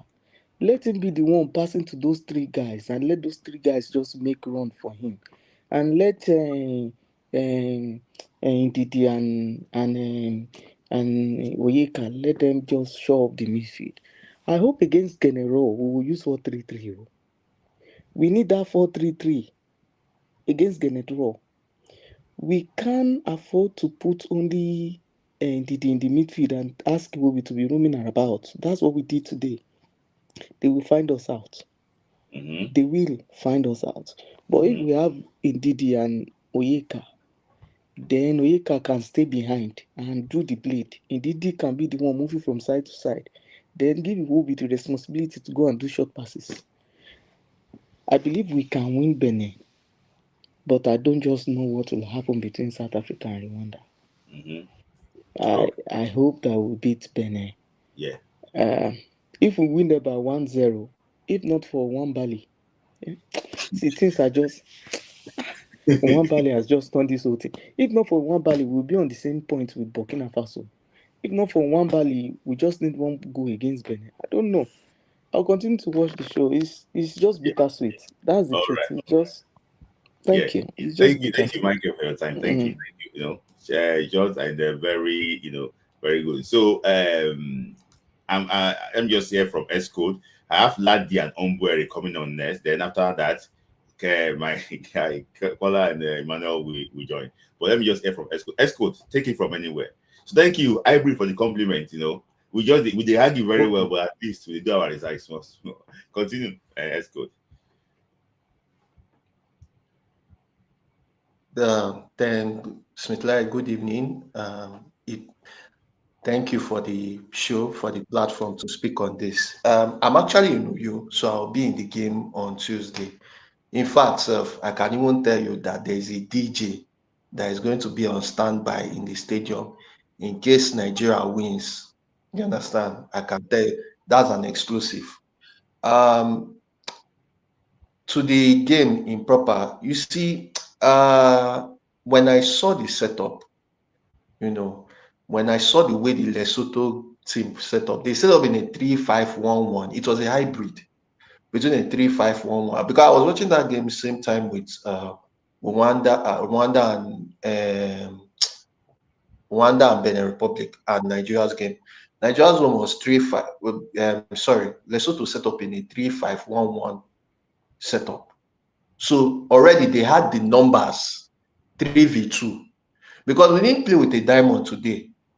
We actually played a flat 4-4-2 formation. So yeah, we actually play. So in the numbers game in the middle, they were winning us 3v2. So most times, like what I said the last time, we are not going to platform it will be well. It's what happened. And again, I want to believe that when you put two target men up front, you should put crosses in. But to my surprise, Lookman, I need to see the stats because I've not seen the stats. I need to see how many crosses Lookman attempted. Simon was ineffective first half. That right hand side was not it at all. In fact, Frederick was even more dangerous than Simon in the first half. Frederick was even more dangerous as a right back. You understand? So we didn't put in more crosses. So to me, I know people blame Tolu, which is understandable. He himself, he didn't help himself with his touches. He let himself down with his first touch. I won't even. But to be honest, they didn't play to his strengths. You load the ball up for a target man. We didn't attempt a lot of crosses, and they won us in the midfield battle because it were so easy to defend against. Because when the ball got to the left, if Calvin Bassey gave a ball to Lukman on the left, and again the referee, the linesman, I don't know what they were blowing. offside everywhere and every time. The second half, the intensity was there. Good for us. We got a penalty. Honestly, I won't lie. Some referees might not give that penalty because they will say he deflected off his leg and went to his arm. So they will say it's what's that thing? Is it ball to hand? They will say. Some referees will not give it, but it worked out for us. It worked out for us. We got the penalty. We scored, and we started. That freed us, and we started getting chances, and we got the second goal. Aqua Adams is that kind of striker. Anyone who watched him from Montpellier, because I watched him from Montpellier. Although when I watched him at under 20, the Iboguns team in Poland, was it in Poland? He did it in 2019. Yeah, he was not my top 3 to make Super Eagles. I won't even lie. The people I could put ahead of him was Nnamdi Ofobot, Tom Dele Bashiru, and what's the name of this guy? Yes. Because I remember that Ozowafo guy went to Chan the previous year, the one under Salisu Yusuf that they went to the final. They lost to Morocco. He was in that team. I think he even made the team of that tournament itself. He even made the team of that tournament. So to me, Akko was not in the picture, but I'm glad for him. I'm glad he has been able to prove myself and some other people wrong. Wabali was today. A lot of people have said my mind already. But what I would say is I've watched football to a point where I'm not really emotional. I would have said, let's drop Wabali. But let's look at the other 2 options, my brother. We have an Adeleye that does not keep for Volos. We have an Amaso Basilke, who his Tanzania league is just starting. So he's not even match fit. And we are starting a crucial game against Benin Republic. He did well in the CAF Conference Cup. I watched him, played against. Okay, me, I didn't watch that. But I'm just looking at it for me. And to be honest, him, Econ, they are benefiting from AFCON juice. The juice from AFCON 2023, they are still benefiting from it. If Okoye was around, this is a no-brainer. But the other 2, I'm sorry. I also said that I watched Benin Rwanda. That first half was a sleepwalk. It was a boring first half. It's actually the second half that they, and the goal itself, they score. I mean, which kind of mistake was that for the Benin Republic goal that this Lorient striker, Ayegun, scored? Which kind of mistake was that? So it's a very interesting one. It reminded me of 2005 World Cup qualifiers when Nigeria was locked in with Angola. When we went to play away to Algeria, Albida, that we won 5-2 with a man down. When Utaka got red card, but we still won 5-2. And went to Zimbabwe, won 5-1. There's Angola won. Is it one that they won away 1-0 and qualified? So thankfully, head-to-head does not count this time around. What do I want this time? Yeah, finally, yeah. Chell. Okay, sorry. Chell has shown that he can change. He didn't play a diamond today. He played a flat 4-4-2. What I would suggest, the last speaker already said, play a 4-3-3. Let Oyeka and Ndidi, so that Oyeka has the legs. Then you push Iwobi up. It's such a shame that Lukman will not play. So maybe Chukwueze and Simon, then Osimhen. But even if you want to play, because I don't want a situation where because Lesotho were not adventurous. That is why they didn't take advantage of some of our midfield lapses. If it was 3v2, because if they decide to be a little bit adventurous, they will have found some joy. But Benin might be as adventurous. So I wish all of us all the best. I'll be at the stadium cheering our team. I'll be at the stadium. Let's do go Super Eagles. May not no disappoint. So thank you for All right. having me. Thank Thank you. you. Thank you, Esco. That's a very good and very good Simon from Esco. I really actually enjoyed it myself too. I have Ladi, waiting. I have Ombweri waiting. I know maybe Ombweri is ready. I have Kola waiting, and I also have Emmanuel waiting. Ladi actually what I think Ladi came first, so I don't know if Ombweri is ready because Ombweri is like farther away from the camera, so maybe it's ready. We actually take Kola. Okay, I think it's ready. Um, Laddie, I know that. Okay, I won't say anything, but let's yeah. So I'm coming to you with Kola now. Kola, just give me a sec. I'm coming to you for Kola and Emmanuel. So Laddie, let me hear from you. Ah, Okay, so at least breath of fresh air because the match I was at work. Immediately I closed at work. I parked in front of my workplace like this on the roadside to watch the match.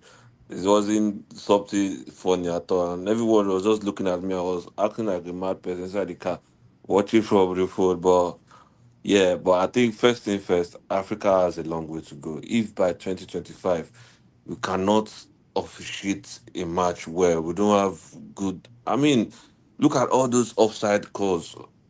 It was even obvious. Even the stadium pattern line itself was able to draw to see that this is not any way close to offside, and I don't know. I do. I don't. At the point, I thought maybe it was a plan of CAF, but they were still calling offside for them to. That is not offside. mm-hmm, But yeah, it's too sad. And then we had another clear penalty. They didn't call for us. mm-hmm, hmm, Yeah, but yeah, and again to our players, I think let's even talk about AFCON first. For AFCON, I hope Zaidu Sanusi is fit and him and Agu, maybe Agu too is fit. They should go and compete for that three.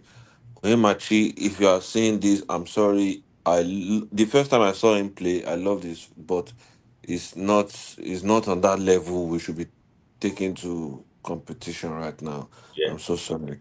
And then hopefully Olaino is back, and then maybe we can have another decent five that can pair Calvin Bassey, because these guys we have in the defense today, they were so shit.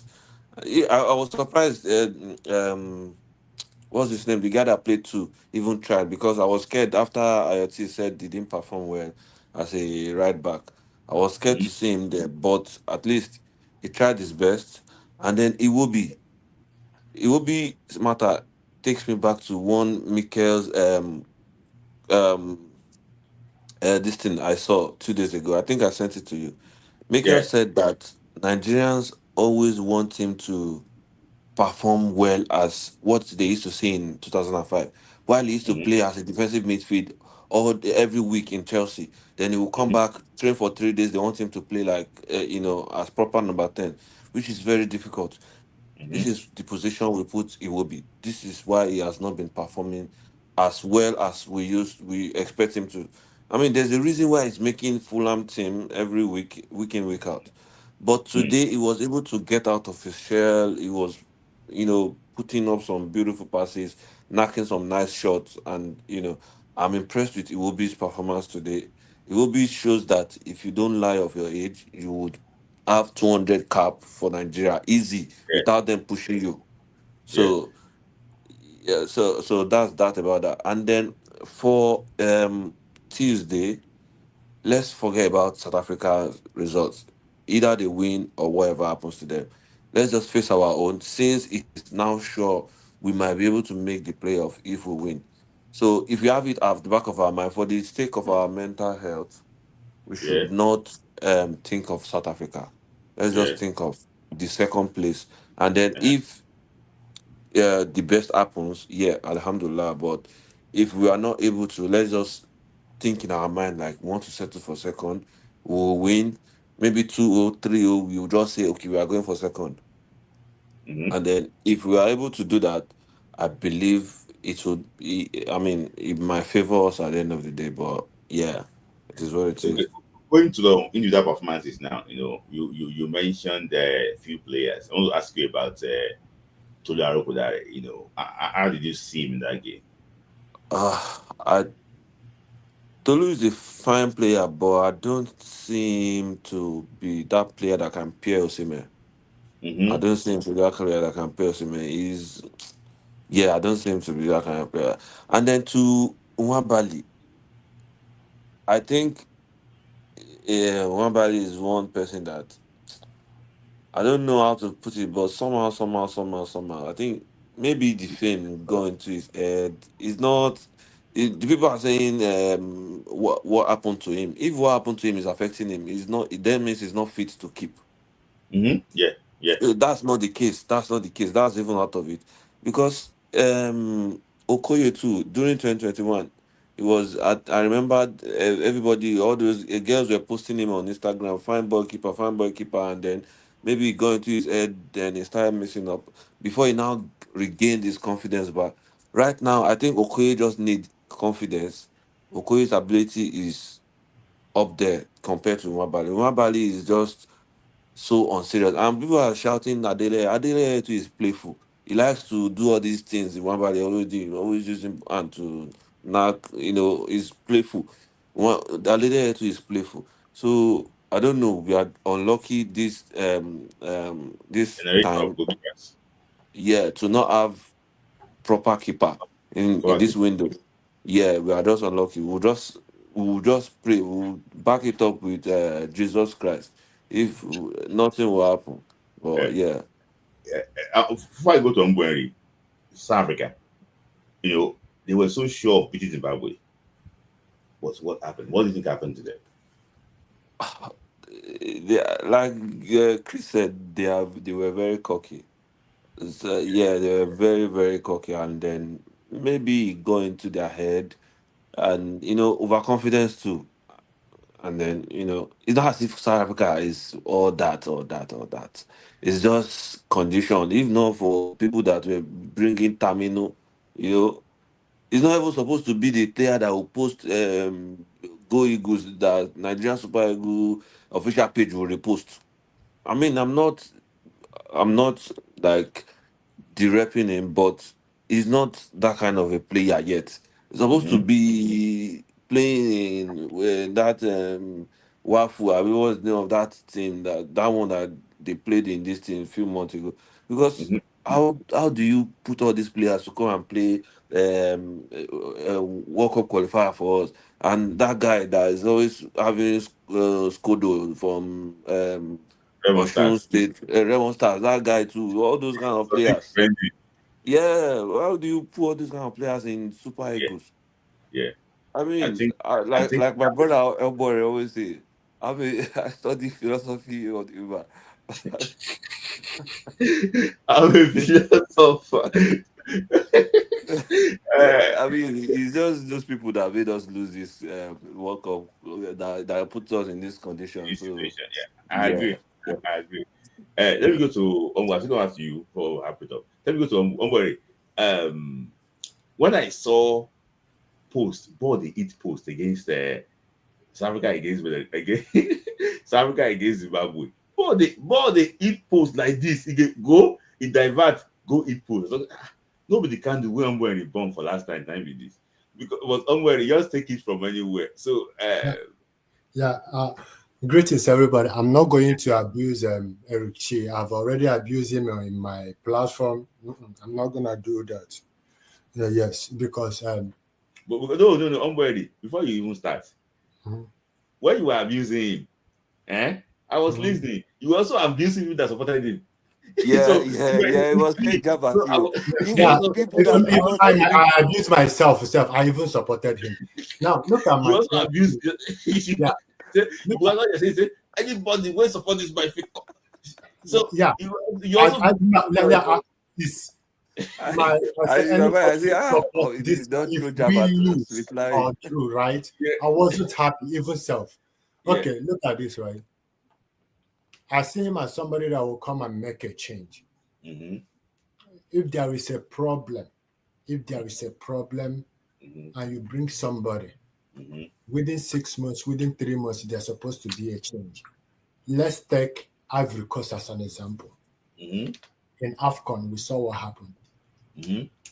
From that moment, they changed. There was a change till now. These people have been consistent. I don't know how they do it. They won 7-0 today. Yes. Are they having issues in the administrative? Yes. But will that administrative issue, will you be affecting coaches? No. I don't want to be good pool of players too. Yes. Okay, now, my anger is on players. If you are following any player and you talk about that player, and that player unfollowed you, block that player. Yeah. I can't see the reason why somebody, I will not mention the person's name. The person is following Wabali, and that person talk about Wabali. Wabali just unfollowed him. I followed that person. This evening? Yes. And the person showed it to me. I said, because of what I said, and the person posted it. And the Wabali saw it. And the Wabali saw it. And the Wabali, that to show you that guy is not mature. And the person supporting that boy, I pity you. You don't know what discipline is all about. We are a motivator. You are just seen on appearance. I'm telling you, and I'm praying that if I see Eric Chile in America, if we survive this, if I see him in America, I will go personally. I will give him those players that I think if he do not discipline them, those people are going to cost his game. He's going to cost his job. And you see this game that I say I'm going, I will make sure that I see him. I will mention the players' name that I say, watch out these players. These people are going to bring your downfall. Number one is Wabali. Wabali is not disciplined. Yeah. These are the kind of people that they are poor. When they are rich, they become useless. Okay. Yeah, they are coming from a poor background. If they are rich, they'll forget where they are coming from. They'll say, that we there here, we see us. Because nobody is challenging him. This is painful. Now, I can see the reason why we have best players playing in top clubs. Benjamin Frederick is playing better than Moses Simon. He's playing better than let them hear it. I don't care. Benjamin Frederick is playing better than Onyemechi. He's playing better than Ndidi. He's playing better than Uwobi. No, not in this match. He didn't play more than Iwobi in this match. He's playing more than Uwobi today. Let me tell you. You see that midfield that was open is because of Uwobi. Let's play this nonsense to Benin Republic. The whole load was on Ndidi. Where is Iwobi? Is it because his player shot to do this? No, Iwobi is not supposed to be. I don't know. What he's supposed to be at the midfield. How we watch ball is different. But you know, in Fulham too. Sorry, in Fulham too. Iwobi does not do anything. The position he's playing in Fulham is not what he's playing in Super Eagles. He's somehow a free role player in Fulham because they know he has this sense for giving nice passes. Okay, Smith, what does Iwobi play in Fulham? He can play across the lines. He can play as a left winger, as a middle, or as a right. No, but I think mostly he plays as a left winger. Yes. Okay. Now, why are you coming out? Okay, they are putting you at the midfield. The midfield is open. I was shouting. If you see me, I was. If not because of the shot that he played, okay, everybody. But let's be honest, that midfield was open. To back you up, one Command Against National called me yesterday.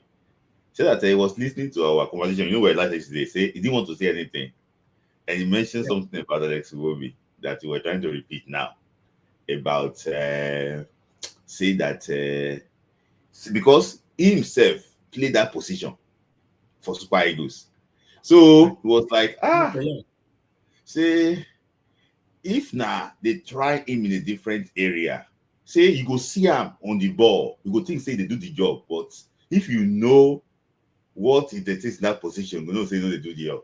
Exactly. But you see him on the ball. Say that because they did on the ball, they use them to cover up. But say what that position entails. Say if you don't play that place before, you go know. Say if a player play with tap, he go suffer. That was what I think that happened to Frank Onyeka during AFCON. Yeah, exactly. God bless you. The same thing happened to Ndidi today. The same thing happened. Ndidi suffered today. Let's be honest to ourselves. The same thing happens to Ndidi. And please, whoever is bringing Onyemechi or waiting he call himself, please, you can't bring somebody that have not been playing in his club for 1 month. So don't do that. Please, see, when you guys say we are analyzing about Akisumiru, if I'm the coach, I will take the risk, I will bring him. I don't care. That risk you bring Akko Adams. You have not trained with him, but you took that risk, put him, and he delivered. Do you know the reason why Akko Adams got that call up? It's because, say, one player did not perform. God bless you. The player. They used left. I don't mention that. Oh, okay. Continue. Yeah, now look at this. You have not trained with the came to camp with Port Belly. Yes, okay. Now the question you have to ask yourself: why did the coach decided to bring Akko Adams and he left Murphy? That is a reason. Yes. Now, the worst mistake that I think he will never do that mistake again. Putting Osimhen and Tolu. I'm not gonna blame Tolu. My message to Akko Adams is, Akko Adams, you have started on a good note. That is how Tolu started. The way you started is how Tolu started. And I guess Benin Republic, don't allow this thing that you did today enter your head. Because I guess Benin, and you do nonsense, honestly, we are coming, we will trash you. Sorry. You know the way you say that he will be placed inside left forward for Fulham. Yeah, you are right. Yeah, he plays a different position. Yes. Then if I am the coach, I will call him and say, which position do you love to play? So let me tell you something. Oberi, I was so excited here. You know, he played this formation against Zimbabwe in second half in Uyo. Exactly. It worked, but you can say Tolu is still the way think. At the end of the day, we suffered. We suffered it.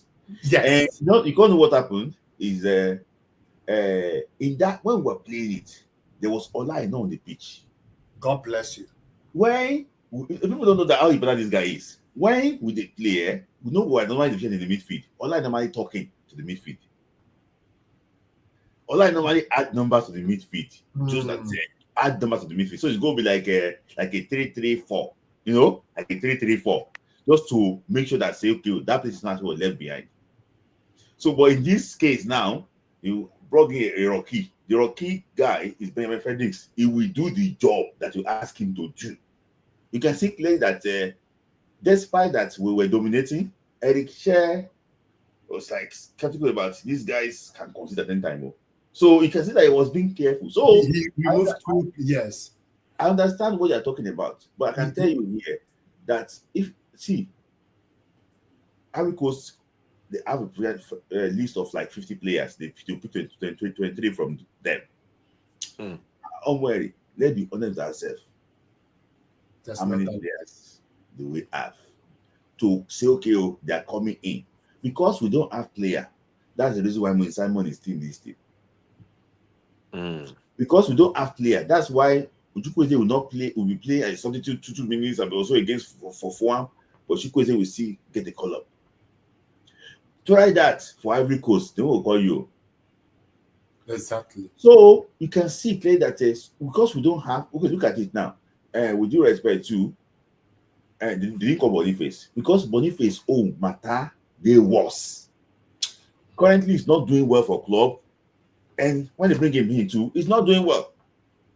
So, it's just because we don't have these players, in these positions. That's why I think we suffer. Unwary. Yeah, my last submission would be now. This qualification is tricky so far. Let me be honest with you. On the final match, Benin will qualify for the World Cup if they win Nigeria. Mm-hmm. Benin might also qualify with If they a draw. draw Mm-hmm. should South Africa fail to win against Rwanda. Mm-hmm. No, South if South Af- Africa even win, then I can qualify for it for a World Cup. yes, South Africa will qualify for the World Cup should they defeat Rwanda and Benin lose to Nigeria. Now, coming over to Nigeria, Nigeria will qualify should they defeat Benin and South Africa fail to win against Rwanda. Nigeria will need to beat Benin by 2 or 3 to go for the playoff. Now, South Africa, let me make my prophecy, against Rwanda is going to be draw. The reason why South Africa did not beat Zimbabwe, psychological effect. Why? Immediately they removed the 3 point, that was the end. And they hate pressure. What they played today, we saw it. And I said today they are going to draw. The next match, Tuesday, they are going to draw. Against Benin Republic, I think I'm seeing 3-1. For Nigeria. Yes. Yeah. But, Okay. yes, 3-1 for Nigeria. But there will be a red card. For the Republic. Yes. There will be a red card. The game, that is when you know that we are So Nigeria. should we go and play card like Mwamba? You see that again. You see that again. Eh? That is, we know that Nigeria want to go to the World Cup. A lot of pressure, but there will be a red card. Pressure from the referee, pressure from everybody. You will see it. It's what we play today. I thank God that we play it and we succeed. But you see a game against Benin Republic, there must be a red card. Okay. Obu, I don't go yet before still ask you a question. But Kola, I've been waiting for a very long time. Kola, your thoughts. I want us to wrap it up together. Yeah. Good evening. Good evening. Okay. Guys, let me just say something. Sorry. Guys, because I didn't ask you to like the video, Abby. Like the video. Also, about 300 people watch here, only 55 likes. Like the video if you're not by super chat. Continue, Kola. First, I'm not going to blame Nwobi, or let me just go this way. Ombueri, please forgive me if what I'm about to say gets on your nerves or I piss you off. Sometimes, if you want to watch the match, remove emotion. Just try to watch it with logical. Okay, you just want to enjoy the match and pick out the mistakes, and you don't need to put the blame on Erichel, because if other coaches have done half of what Erichel have done, we won't be in this mess. Yes. You understand? We won't be in this mess. And the whole thing boils down to the NFF and all the whole thing. And Nwabali, to be sincere, I don't know what to say. Let me just say, at the end of the day, Nwabali may be the downfall of himself. May be the downfall of himself. What happened to Barua back then might finally come back to come and happen to him.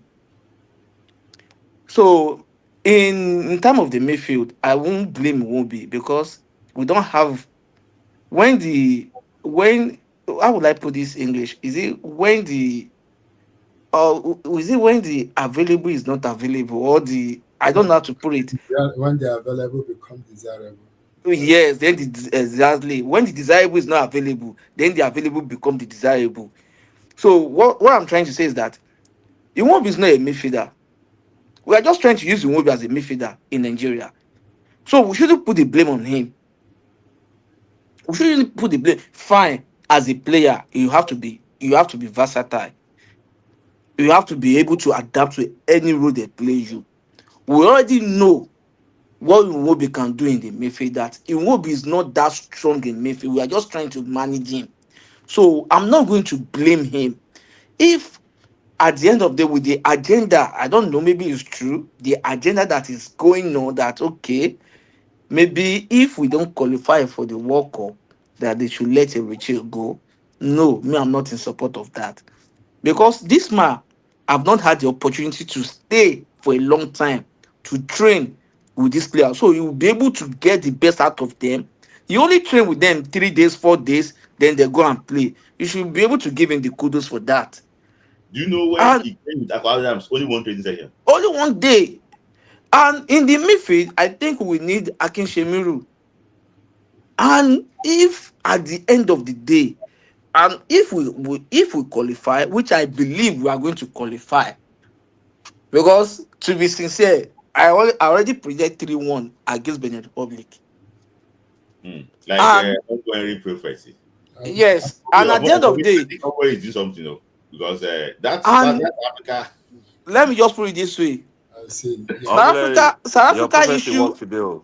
South Africa issue, Smith, like South Africa issue may be like Moses issue. That say the promised land, they never get to the promised land. It's the fact, oh, they will just be looking at the like almost but nothing. They did get it, and at the end of the day, it might be Nigeria and Benin Republic that will qualify together. Yeah, and and the funniest thing I see is that on social media, I've been seeing that people are saying that South Africa, make sure you have your visa if you are in. Oh, sorry, Zimbabwe. Make sure you have your visa if you are at home, because why are they playing like this? And Kola, press conference, the coach was saying that why is Zimbabwe playing like this now? Maybe there's nothing to play for. Maybe there's something. Yeah, Smith, they even gave Zimbabwe a red card. Yes. I was. Yeah. Zimbabwe had the red card. Zimbabwe had the red card. It was diving before South Africa had the red card. No. Wait, at what minute? I don't think around 60. I don't think South 60 Africa something minutes. 50 something, and they gave South Africa red card around 95. 95. Wow. Yes. Sorry guys. The South African player that had red card, is he important One player? of their key players. The South African player that had red card is at the 95th minute, last minute. 95 minutes. But they gave Zimbabwe striker red card, not like Musona. They gave Zimbabwe striker red card. Not like Musona, one of the most experienced. And Smidlai, what I'm trying to say is that if only this guy can get informed together, this Ejuke, what's his name? Ejuke, the guy in Sevilla, to be sincere, and if we can able to get Akishemiru together, because this is the point we need to work on in the national team. We need to work on the midfield and a replacement for Ekong, and also a replacement for Ola. To be sincere, to me, I don't know what Chukwueze is still doing that team. To be sincere, I don't know what he's still doing that national team. Mm-hmm. One thing is, and you see this thing, Arokodade with Osime, it can never work. Yeah, it can work. Because two of them is not a skillful player. Two of them are not a skillful player. Yeah. So is it that you use Arokodade, then you use another skillful striker along with him? Mm-hmm. Or the way you use Akwa and Osime, you can use Terry Murphy. Terry Murphy is kind of skillful. You can use that with other players. So it's not going to work like that. That is where I say it. And I think we should give Lukmo a competition player, someone that will be ready to compete with him. Mm-hmm. To be sincere, I think. Let me say, concern Let you finish. Let's call her finish. Okay. I think fine is fine. I know he's match roasting, but I also think Lukmo is like sitting comfortable, feeling comfortable. We need someone to compete with him, and if we can be able to get Akishemiru to Nations Cup, use him, and the man can be able to work out things between Akishemiru and this guy Raphael, and we'll look for a real good playmaker. If he can be able to work things out, I think that is okay. But indeed, to me, it's the leg is weak. He's getting tired, so we need a replacement for him. and the earlier the better. So we should use this Nations Cup to experiment at the early stage. That's what I say. And if we can be able to get another goalkeeper, another goalkeeper will be better also. Because that one Bali, I dey fear that guy, to be sincere. And also, against the Benin Republic match, they need to psych up the player. They need to psych them up that, remember, the last World Cup you didn't go. And this World Cup, if you miss out, most of you will not go to the next World Cup. So they need to motivate them, psych them up so they can be able to go to that match with full confidence with I everything don't they know why have I'm to not do hearing and win color. that match. Yeah. So, I can't hear color. okay, now, So that's all I have I to don't say. know why. That's Yeah. all I have to say. Okay. But I can Like, hear you and Larry. yeah. Okay. Like concerning about Lukman, I understood. This is not Lukman we used to know. A lot is all right, going thank on. you. Thank you, Kola, for your time. I'm going to go back. So, Kola, any final thought from you? Okay, I'm going to give a final thought on you. I think very important. Kola believes that we need what? Injection of new blood in that team, which I agree with you about. I think about 4 players in that team need to change. See, people are not saying talking about this thing, no. But in the 90-something minutes, they collected the ball from Ekong in the box. No. Sorry to come in to, but I feel Ekong, no matter what, Ekong will still go to AFCON. Yeah. Inshallah, if we qualify for World Cup, he will still go to World Cup because, I mean, okay, look at his confidence today when we had penalty. It was Yeah. a moment pressure moment, and then no one. I mean, anybody could score the penalty, but he had the confidence as a captain. He had that confidence. I believe if he goes through some intense training, Mm-hmm. say proper camping, he will get back. Mm-hmm. It's not that worse off. It's just 31 or 32. It's not. At least we have 38 player guys that are saying they are 29 that are doing well.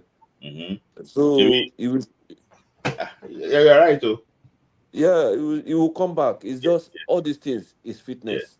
yeah. It's I, fitness. I But it's agree with not, that. so people should stop saying it's over. No, over for what? It's just 31. Real age 31 years. I'm not saying it's over. Sorry, When we had Ladi, proper Ladi, 38 Ladi, years please old hold on. doing well. Oh, Ladi, please, So it will get I can't back. It hear just you. need. Oh, you please, can't hear Ladi. me too. Eh? I can hear you. I can hear. I just want to I ask can one hear thing. you, but I can't hear you. I just want to ask one thing. He's What talking now. about this guy, Ajorin? Can't they bring in that guy, Ajorin? Because of friendly game. The issue is this, this guy, I want like you, Eric Shea is desperate to bring Aqua Adams. Very desperate. Because he needed somebody to have Snow. You need, okay, with due respect to all our strikers, who will score that good Aqua Adams score? Nobody. Nobody. I'm That was watching. what happened to us when we are playing against a team that is forming low block. You need a striker that can dribble. We Yeah, don't have. yeah, And that's what Aqua Adams is bringing. We don't have. We used to have Martins. yeah. Matters That's to what add Aqua that Adams. touch of dribbling. Yes. Yeah. That's what Martins used to bring when the team is forming low block. Because Fridley, will you agree with me? Saudi affected Ekong. Yes. Yeah, because there's no very intense training in Saudi, and that's And why everybody is That's why. saying. Yes. he's And if we go not to even in Saudi AFCON, now. Yeah. yeah, Mm-hmm. if we go to AFCON now, Yeah. say hopefully, well, don't let me talk So I'm about still will bring Chris. So Chris, I will bring you just to say a final don't word. let We me have don't people let me talk about yeah. Tosin, but I'm saying hopefully, say if Tosin can come, this Akisemiro can join, and then Agutu is fit, we'll get back to shape when the defense line will be key again. We'll have Mhm. Agu when Zaidutu is already on the bench waiting for him, and then we have Oino on the other side. We have Basi and maybe Ekong, Ajayi, or maybe Tosin. You never know. But I mean, the future is still bright. Let's just not say this and that. I believe if these guys go through maybe 30 days campaign for World Cup or whatsoever, he would get what he wants from these guys. I know right now it looks like these guys does not even have DNA of what they want to play. Everybody is shouting we should go to 4-3-3. 4-3-3 that them Fididi are still living on that old days formation, and they cannot produce anything from it. And we are still saying we want to go back to 4-3-3. I mean, we can use Wuru to get the answer right now. If we use Wuru, then we will now settle and do what we have to do. Yeah. Thank you. Let's use wuru anyhow we want to get the result. Let's first get the result and get to the work. Make sure that we qualify. Then we will now find our pattern. We will now find to our style. That is the most important thing. But now, anyhow to the answer, get it. Yeah. Thank you, Kola, for your time, and thank you, Daddy, too, for your time. So I don't know, maybe I go because we have to talk to Daddy, but talk about actually what off the camera. This is not for public consumption. So thank you, Daddy, for your time. Thank you also for Kola for your time. So, your final thoughts. Yes, my final thought is this. See, you're back. I don't think Ekong is getting better. We have to have a replacement. Yes, he have done his job. I hate why there are some people that are still trying to Okocha. If they call Okocha to come at Super Eagles, they will be so happy. I don't believe in that school of thought. The way he tried, that is good. Yobo did his own and move. That is good. We need a replacement. The same thing with Ndidi. Like to the assuming that Akisemira was there, you would have been a Akisemira and Ndidi, the very good combination, and you will be moving forward. The midfield would have been okay. That is what I'm looking at. Yes, we need somebody that will be a creative midfielder that can hold ball, that can move ball. Since there is no Dele Bashiru, that's my own. And you see that left back, we have to do something about it. I don't trust. What's his name? I don't trust him. And people saying Chukwueze. Yes, Chukwueze have to leave, but we need somebody that will replace him. If you say, let them not call Chukwueze, who's going to play there? We saw what happened today, Moses Simon being left this week, and nobody should blame Lukman. I understand, yes. I think that yes, when somebody is not 100%, you will know. If Lukman is on his game, oh my goodness, you will know that this is Lukman. I believe so. If he's on his game, you know that this is Lukman. I understand the pressure is on him. You have to do this, but the coach would have removed him before the yellow card. First half immediately, just to remove him. Relax your mind. Talk to him. Next match, going to play, and he would have been better against Benin Republic. Thank you, Ombu, for your time. Thank you. I just asked a couple of people that you'll bring. Ombu, see, you always bring fire, and a lot of us will normally enjoy you here. Thank you. No problem, my brother. So, Chris, let me just say I have to just bring other ones that will join you too. But I want to ask a question, Chris. A lot of people have been talking about Sani Wabali. Anyway, I saw your comment now. I just liked it, on my DM. Do you think that his story can be like Francis Hall? Yes, it's even heading to that point now, because Francis Hall, I mean, Francis Hall, it took some time before he got to this, to later stages where he started performing. But this guy has never been I've never had the sport for even more than 3 years, and he's already he just became the number one last year. It's not even up to it's not even up to 3 years, and he was already, because like we said, the last game we played against was Rwanda, right? And we said that if they had VAR in that game, he would have been sent off. And my thing is this: is that I don't have anything against Wabeli, but I just want you to understand something, that look, what you did yesterday is yesterday. Nobody's gonna look at your mistake you did today and say, you know what, he did something good yesterday. Let's leave him. No, and for you to be playing like this in this kind of game. Like, see, look at that last sequence that almost went in. Mm-hmm.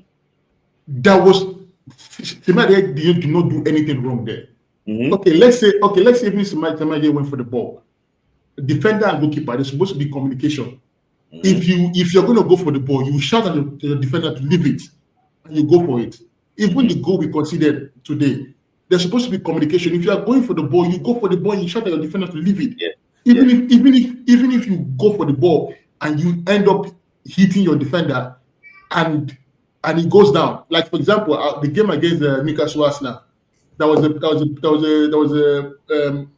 situation where I think I don't know if it was either Newcastle or the game at West Ham, where Raya was coming out for a ball and Gabriel was going to head the ball also. Raya didn't care whether Gabriel was there. He entered, got the ball, end up injuring Gabriel.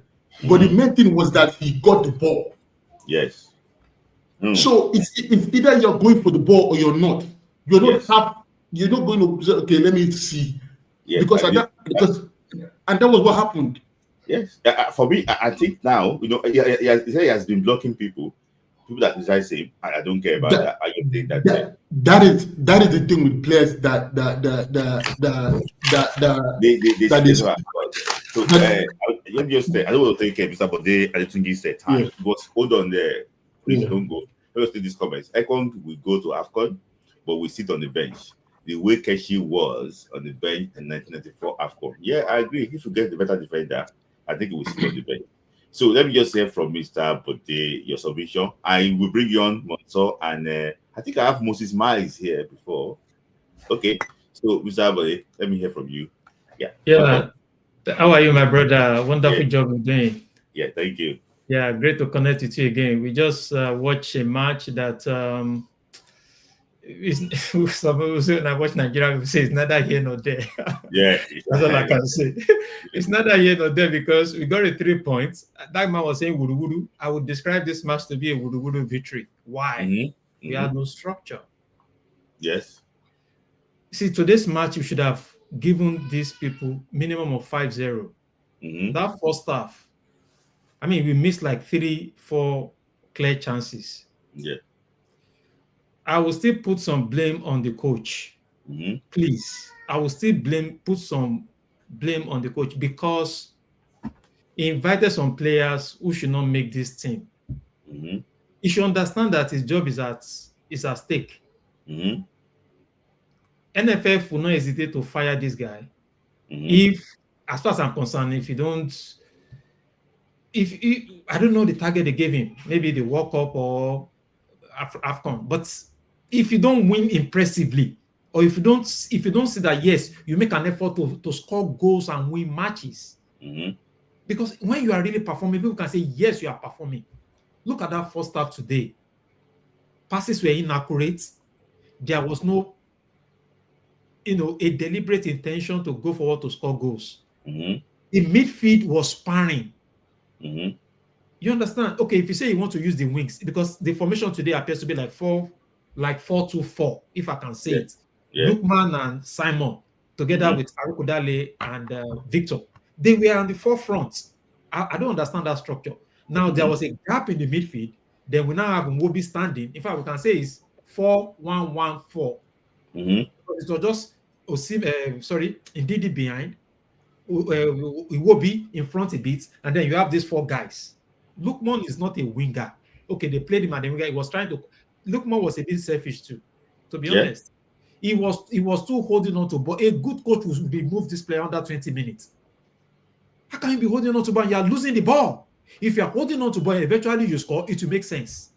You hold on to ball perpetually and then you lost it, and then you can't win it back. It's so troublesome. It's so disturbing. It's so disturbing. You are informed, you are not informed, it doesn't matter. You are playing a football match with a team win match, not a solo person. He did that 1, 2, 3 times. Yeah. He was spending longer time on that ball unduly with no profit. That's not expected, number one. So I wouldn't know why Uche, I don't know, maybe he's not performing well in training, or I thought he's a midfielder, but they said he was hired as a forward in Palace. Crystal Palace. Yeah. We just want somebody who can hold the ball, calm down the team. You are mediating between the forward and the defense. A midfielder should be able to hold on to the ball. Iwobi did okay today. He was able to throw some passes that were creative. But we want somebody who can hold the ball and maintain some possession around the ball. Let your strikers take positions.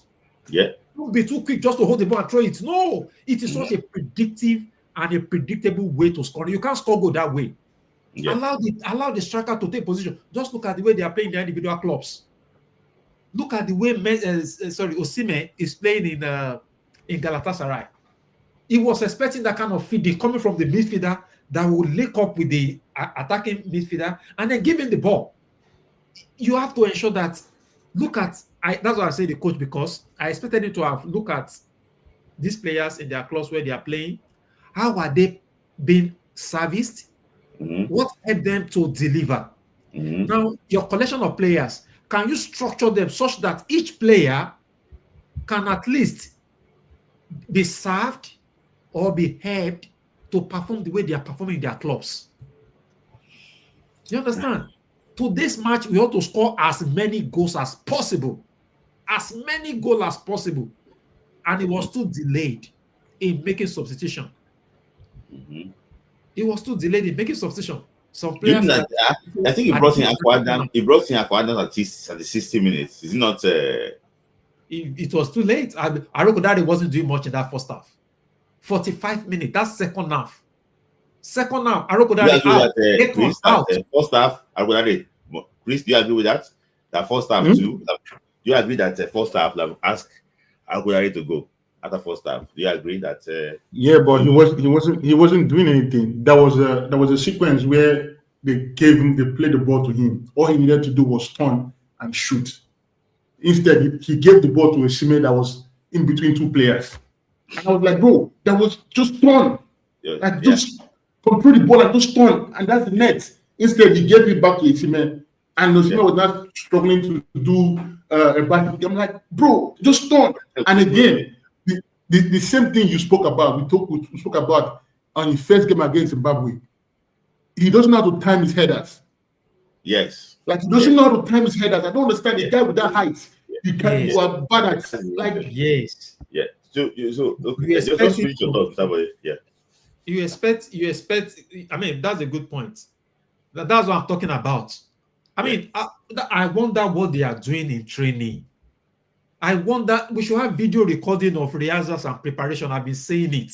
But somebody, do you think that Eric Shea will teach Tolu how to knock the ball?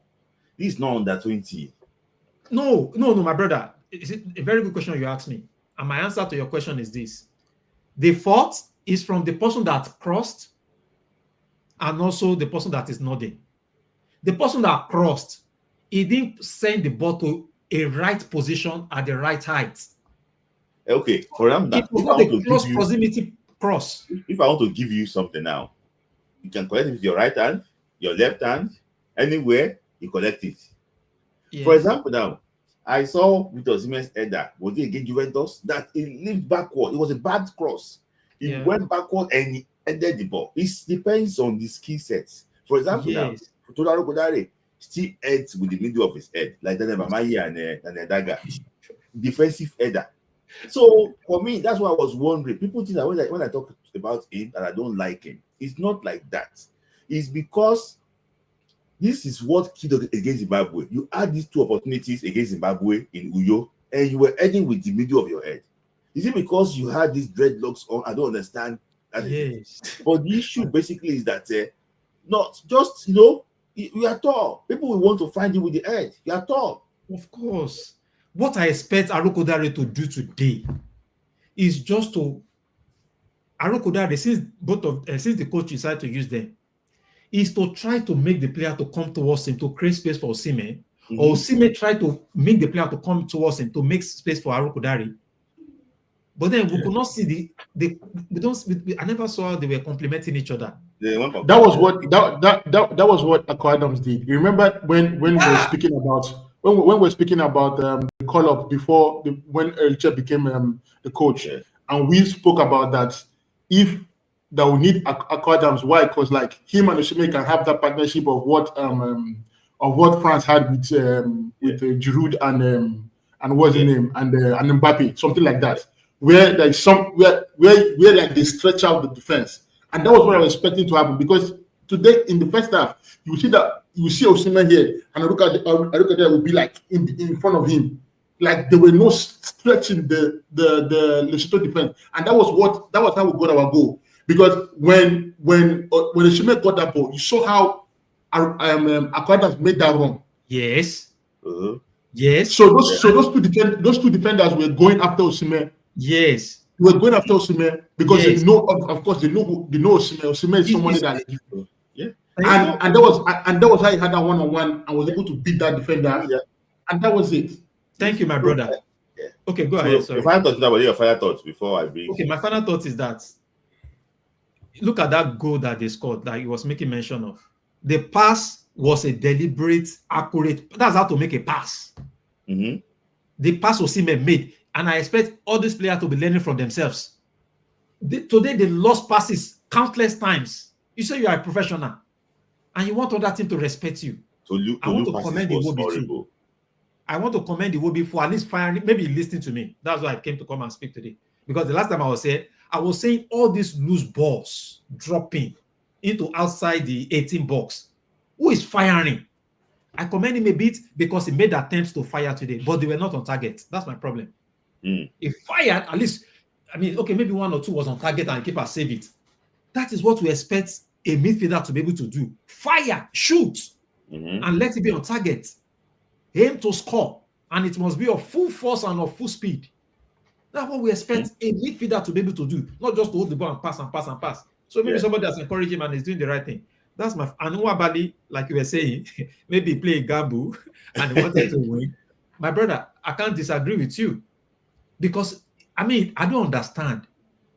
And then we still say the coach again. Who is the goalkeeper's coach? You see that I would say everything is still on that Chile because you one way or the other you accepted this goalkeeper coach and you are looking at this boy misbehaving. It would have been 2-2 today. That ball was going inside the net.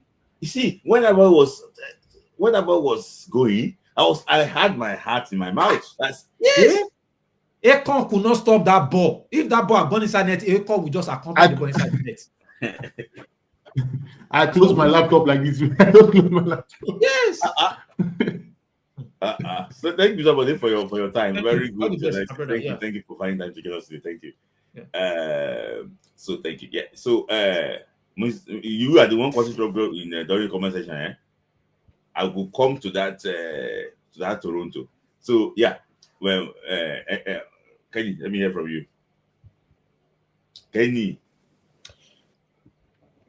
Oh, you mean me? Sorry, I have you, Samuel Akpan, to join on and Opomu. I don't know, maybe it's Africa. Are you from South Africa? Don't call me if I'm joking. But so let me hear from you. Quickly. I want to wrap it up. So Smith, I will first talk about Awazim. So Awazim denied the call up. Is he cool that is affecting your internet? Can you hear me well? I can hear you. Chris, can you hear him? Yeah, I can hear him. Is it better now? Okay. Yeah, it's better now. Can you hear me now? Yeah, we can hear you. I wasn't denied call up because he felt while he was in camp in the earlier call-ups, like it wasn't used. And for me, that's a bit disrespectful. Like, as a professional, you should not do that. And you said it was you said you were injured, but then you played 90 minutes for your club. So that one leave us short of the numbers.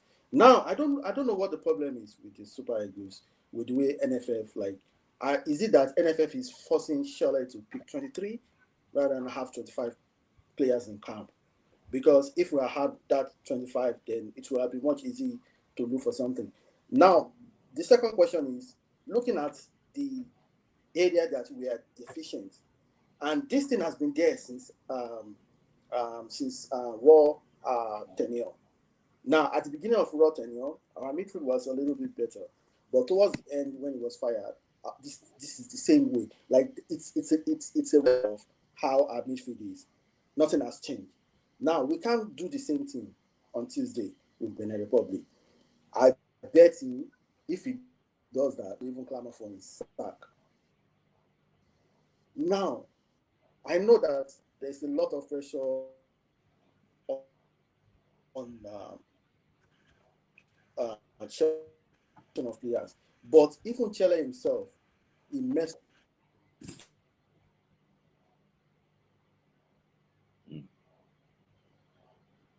You can never tell me that.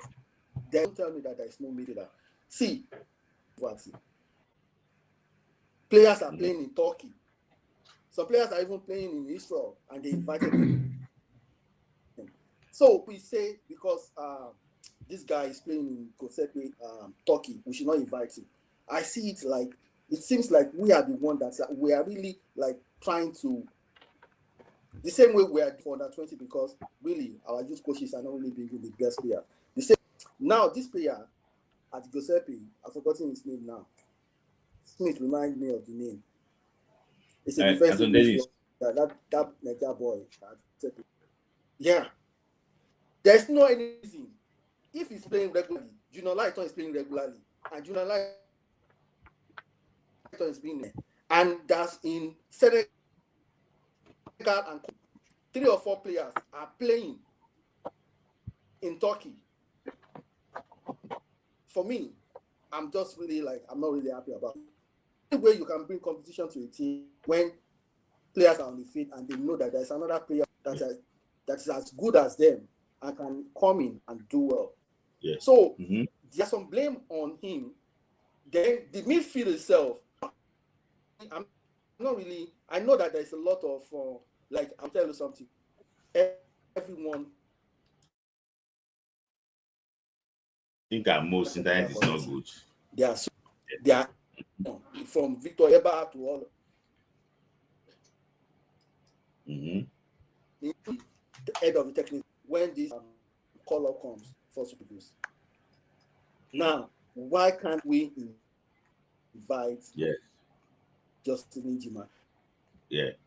If we can see that to our different, it's a different type of leader. Yes. We can bring that boy into the team because to me, this problem we have now, this problem will continue, and I don't see Chelle. Like, okay, let's be open now. Apart from Frederick, what has Chelle bring to the team in terms of new players discovered? I know it's under pressure to deliver. There's another window coming on the whereby you can try other players. But to me, we don't have grade A players. We have grade C players. But let's look at players like they are playing in different parts of Europe that are scoring regularly. Let's try them in friendly matches. We should not be fixated because now people are clamoring for Kelechi Iheanacho to be back because he's scoring penalty kick in Scotland. So our problem is, see, the only hope we have now is for us to qualify. If we don't qualify for World Cup, we will not see any change. To me, Simon, honestly, I don't know. I think Simon, I don't know the kind of relationship he has with a lot of people in that NFL. But it's really difficult for any coach to drop him. But we will continue to underperform and see Simon. Unless there's another player that can really come in and do the job. So my own, that's just my own comment. There's a lot of things one cannot say here. Yeah, I understand. Ambo, thank you for your time. I don't want to. I still have like 2 people to actually enjoy. Sam Akpan and this we will have it up together. But I'm going to allow Chris to actually go finally. So, Chris, I want to call it. What's going to happen on Tuesday? Call it before I let you go. Finally, call it. Tuesday, I think Nigeria will win against Benin Republic, and I think the South African game is going to be a draw. Oh, Nigeria welcome. Thank you, Chris, for your time. You spent a lot. Thank you so much. Thank you so much for having us, man. Thank you for having us. Yeah, we will still preview and before and see exactly how it goes. Thank you. Thank you. Yeah, so I have Sam and So, Sam, you have to mute your YouTube. Mute your YouTube so that you can just talk to me. No, you mute the YouTube, Sam, so you can just talk. Okay, let me just hear from you. Okpomulero, are you the Ayo Okpomulero on the? Hey, why? If you know me, I mean, brother. Okay. Please, how you doing, my brother? Now what I did. Okay. I'm so happy today, man. I'm so freaking happy today. I was just like, I was having my hand.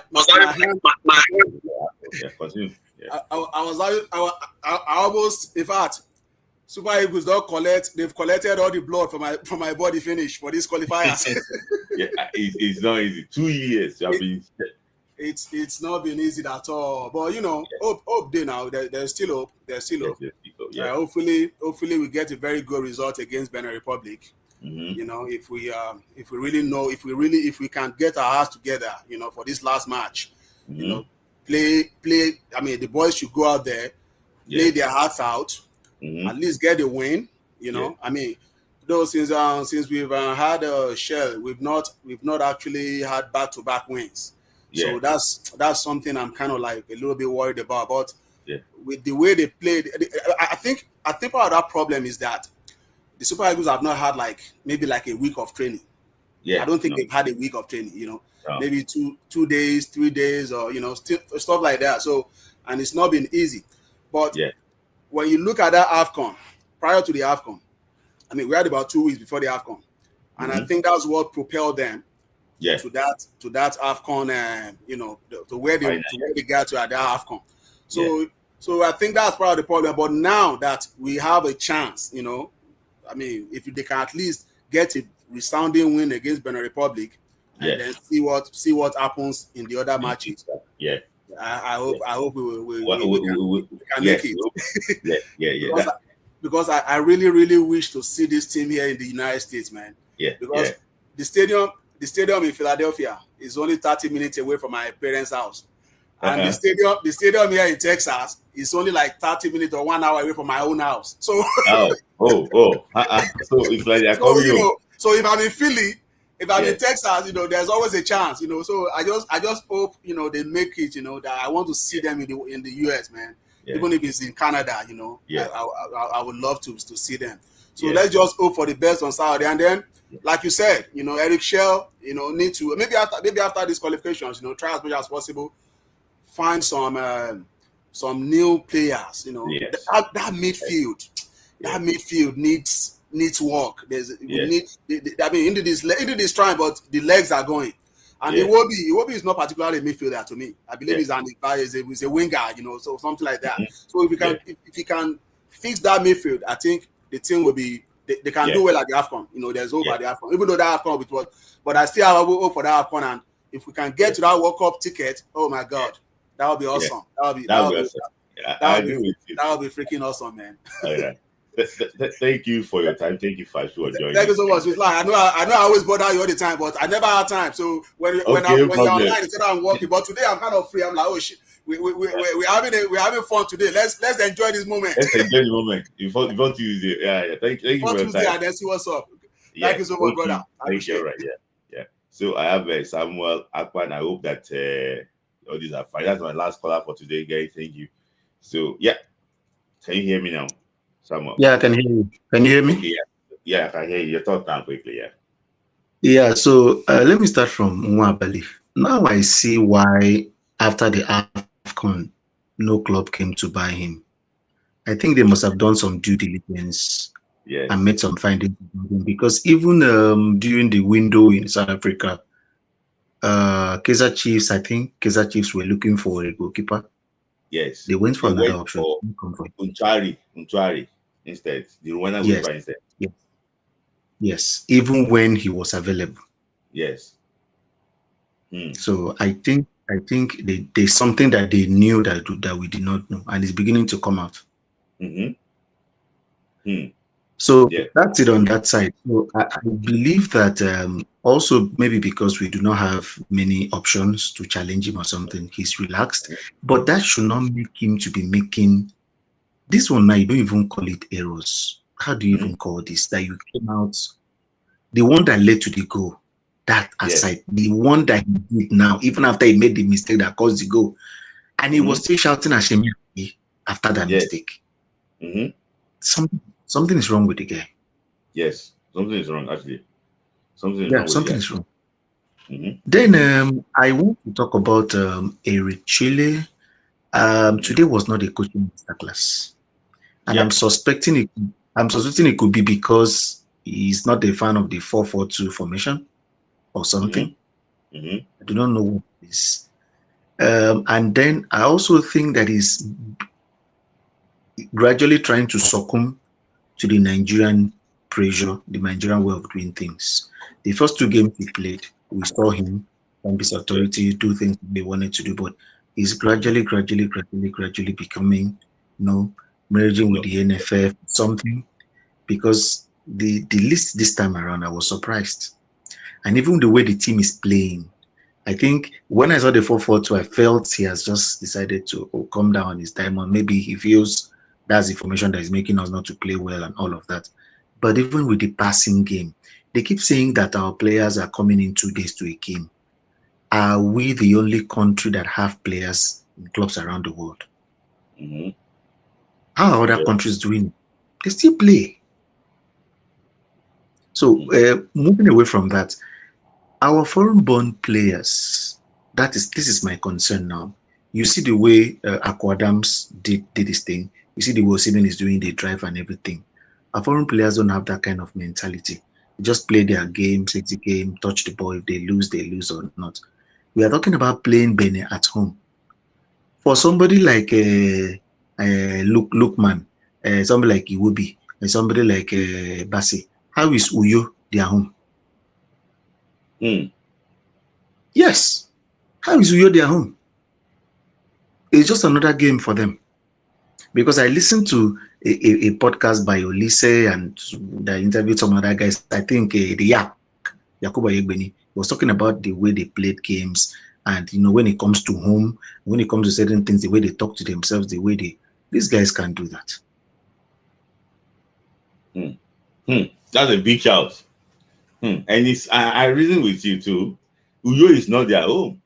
And then again, another thing I want to say is let Chile let him take chances on some players. For example, I never believed that somebody like Benjamin, if you caught 15 defenders, Benjamin couldn't have been among some of a player that they would be given a chance, because he was even playing for the feeder team, the B team of Brentford or something. So let players chance. There are some players that don't have to be in top teams like that or in top, you understand, but they are willing to play and they are playing well. They can actually come in and do it. I'm really surprised about Benjamin and the way he's playing. That means we have some of them that even in South African League, even in Egyptian League, these guys may be there. Yes. Yeah. Yes. So just take example from what Benjamin is doing. If we caught 15 defenders that are like second, third, fourth, Benjamin would never have come to anybody's mind. But look at him. Yeah. So coming to the game, coming to the Tuesday game, my major problem is Gernot Rohr. The guy is a good coach. He's tactical. Yeah. I think that's where the game won and lost from the bench. He knows our players so well. He knows what we might. I think what Gernot Rohr normally does in this kind of game, from what I've watched from him, is that he might start by packing the balls, and then hit us on counter. Then he knows our players lose concentration towards the second half of the second half. That's the last half of the second half. Then they will hit us. They will play the last 30 minutes. They will play us like life and death, because he knows if he gets a draw, he can go. Yes. Rohr knows our players very well. He knows what he will be, the time that he will go down. He knows all the team. That is just my problem about this game. Yeah. You came last, but to say you came early, what you said about the foreign monsters / that have been a very big topic here, but You can still talk about it maybe after the game or something, or maybe when you are talking about any other day, we can bring it up. Yeah, I understand your point. I understand your point because when you say, for example, now South Africa thought they play at home today, but that was not really home for them. Yes, because Zimbabwe took them to their place where they're not comfortable. Yes. And they went there and they suffered. And Zimbabwe brought in their fans too. They tried, they did their best. So, if, for example, now somebody said that you want to take us to Kano and it's our home. It's our home. But it's not our home. It's not our home. It's not our home. That is it. It's not our home. How many people will say, okay, let's go and play in Sokoto against Niger Republic? Who is going to be at home? It's Niger Republic. It's going to be at home now because it's Christmas. So I agree with you, Mr. Samuel, and that's actually was very good. And this is your first time here? Is it your first time here? I think like second time. Okay, second time. Thanks for your time. So I'm already wrapping up. Thank you for your time. Yeah, I really enjoy your contribution. So thank you. So, Prof. Data O, you just joined at when I'm about to wrap it up. I'll give you 2 minutes for your thoughts. So I won't just 2 minutes. Okay, 2 minutes. Yes. Okay, I'm happy of the result. And most of what I wanted to say, the guy that just spoke said it. Yes, the coach knows our players very well. But my hope in that game is the Benin Republic players know if they play defensive, they're going to lose out, even though there's a chance of them qualifying by a draw. You understand? That will make them come out. That is my hope in that game. And to me, I don't see why we shouldn't win that game. But at least 2-0. At least 2-0. Now, concerning the South Africa-Rwanda game, yes, Rwanda is out of the race. But my prayer in that match is let Rwanda play out their heart. Is this same Rwanda in the year 2005? I think on 8th October to be precise. Nigeria won Zimbabwe. I won't forget that day because I was monitoring the match on BBC. I won't forget that day they said a goal has been scored in Kigali. Who scored the goal? Aqua. I will never forget that day. So, I just hope time, will I call it history doesn't repeat itself. But the thing there is that I'm happy of what happened today. I thought that South Africa would win today's match and find it difficult. In short, I don't see South Africa winning Rwanda, but now as it is, South Africa knows their destiny is in their hands. Their destiny is in their hands. All the same, they also pray that we win Benin, because if we win Benin, they win their match, they're in the World Cup. So this is my first time on your show. I know you must have seen my face when I speak with Eagle Tracker. So remain blessed. Let's watch and see what happens. Thank you. All right. Thank you, Prof. See, as I'm saying that Prof should go, Zizo, you don't even put your camera on. So I have to end this thing. So guys, thank you. Okay, Zizo, 10 seconds. So let me just put that way 10 seconds. So that but guys, so Zizo, in 1 minute, your thoughts quickly. I watched this match. It's like I'm having fever up till now.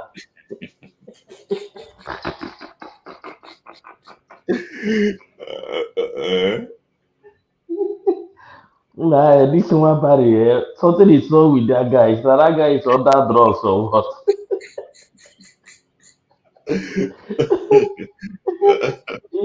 Even when we are playing the school match in secondary school, we don't see any keeper that do this kind of blunder. Hey, it's nah. It's bad. So, but I asked about Does he think that I don't know whether he was thinking that the ball will bounce for NDD to kick out or what? I don't just understand him. It was just a rush of blood, and I think he himself till now, if he's not careful, Nigerian fan will not actually what back him. But Zizo, that is where it is. So maybe probably you know that you're at work now. Maybe go join us early next time because I have to close the show. I just want to see your face and hear your thoughts. Thank you, Zizo. So that is today's show. Hope you actually would enjoy it. Nigeria 2, Lesotho 1, and then Nigeria still third on the table. Nothing changed, but we know that we can now, if we win, we'll have a chance of qualifying for the World Cup. I won't lie to you. If somebody tell me that, despite being optimistic, or somebody tell me that Nigeria will have a chance to qualify on the last day, I would say no. But kudos to the boys, kudos to the coach. I wish them the best of luck on Tuesday. And congratulations to South Africa too. Best luck next time. So somebody, see, you're asking me a question without super chat. That's why I did not address you, but I will address you now. XXX. Mr. Smith, I asked about Ujegun is in Nigeria. That's so I hear. He's in Nigeria, and I think that he's going to team up with the team before the game against Benin Republic. So there's no cause for alarm on that. South Africa, I think they had their own issues too because they didn't want him in because of his travel history. You guys know that he's placed in Russia. So I think that was what contributed to him denying visa. So I hear. So there's no facts to this. So I hear. So that's on today's show. Thank you for those that sent in super chats, those that like the video. I appreciate all of you. Those that supported those that like Ghana football fan. I really appreciate you. We will see you, on Monday and on Tuesday. Probably, maybe we'll be coming with USA. Here we come, celebrating Nigeria's qualification for the World Cup. So, guys, thank you. I remain your host, Smith Lai. We'll see you again. Stay safe. Thank you.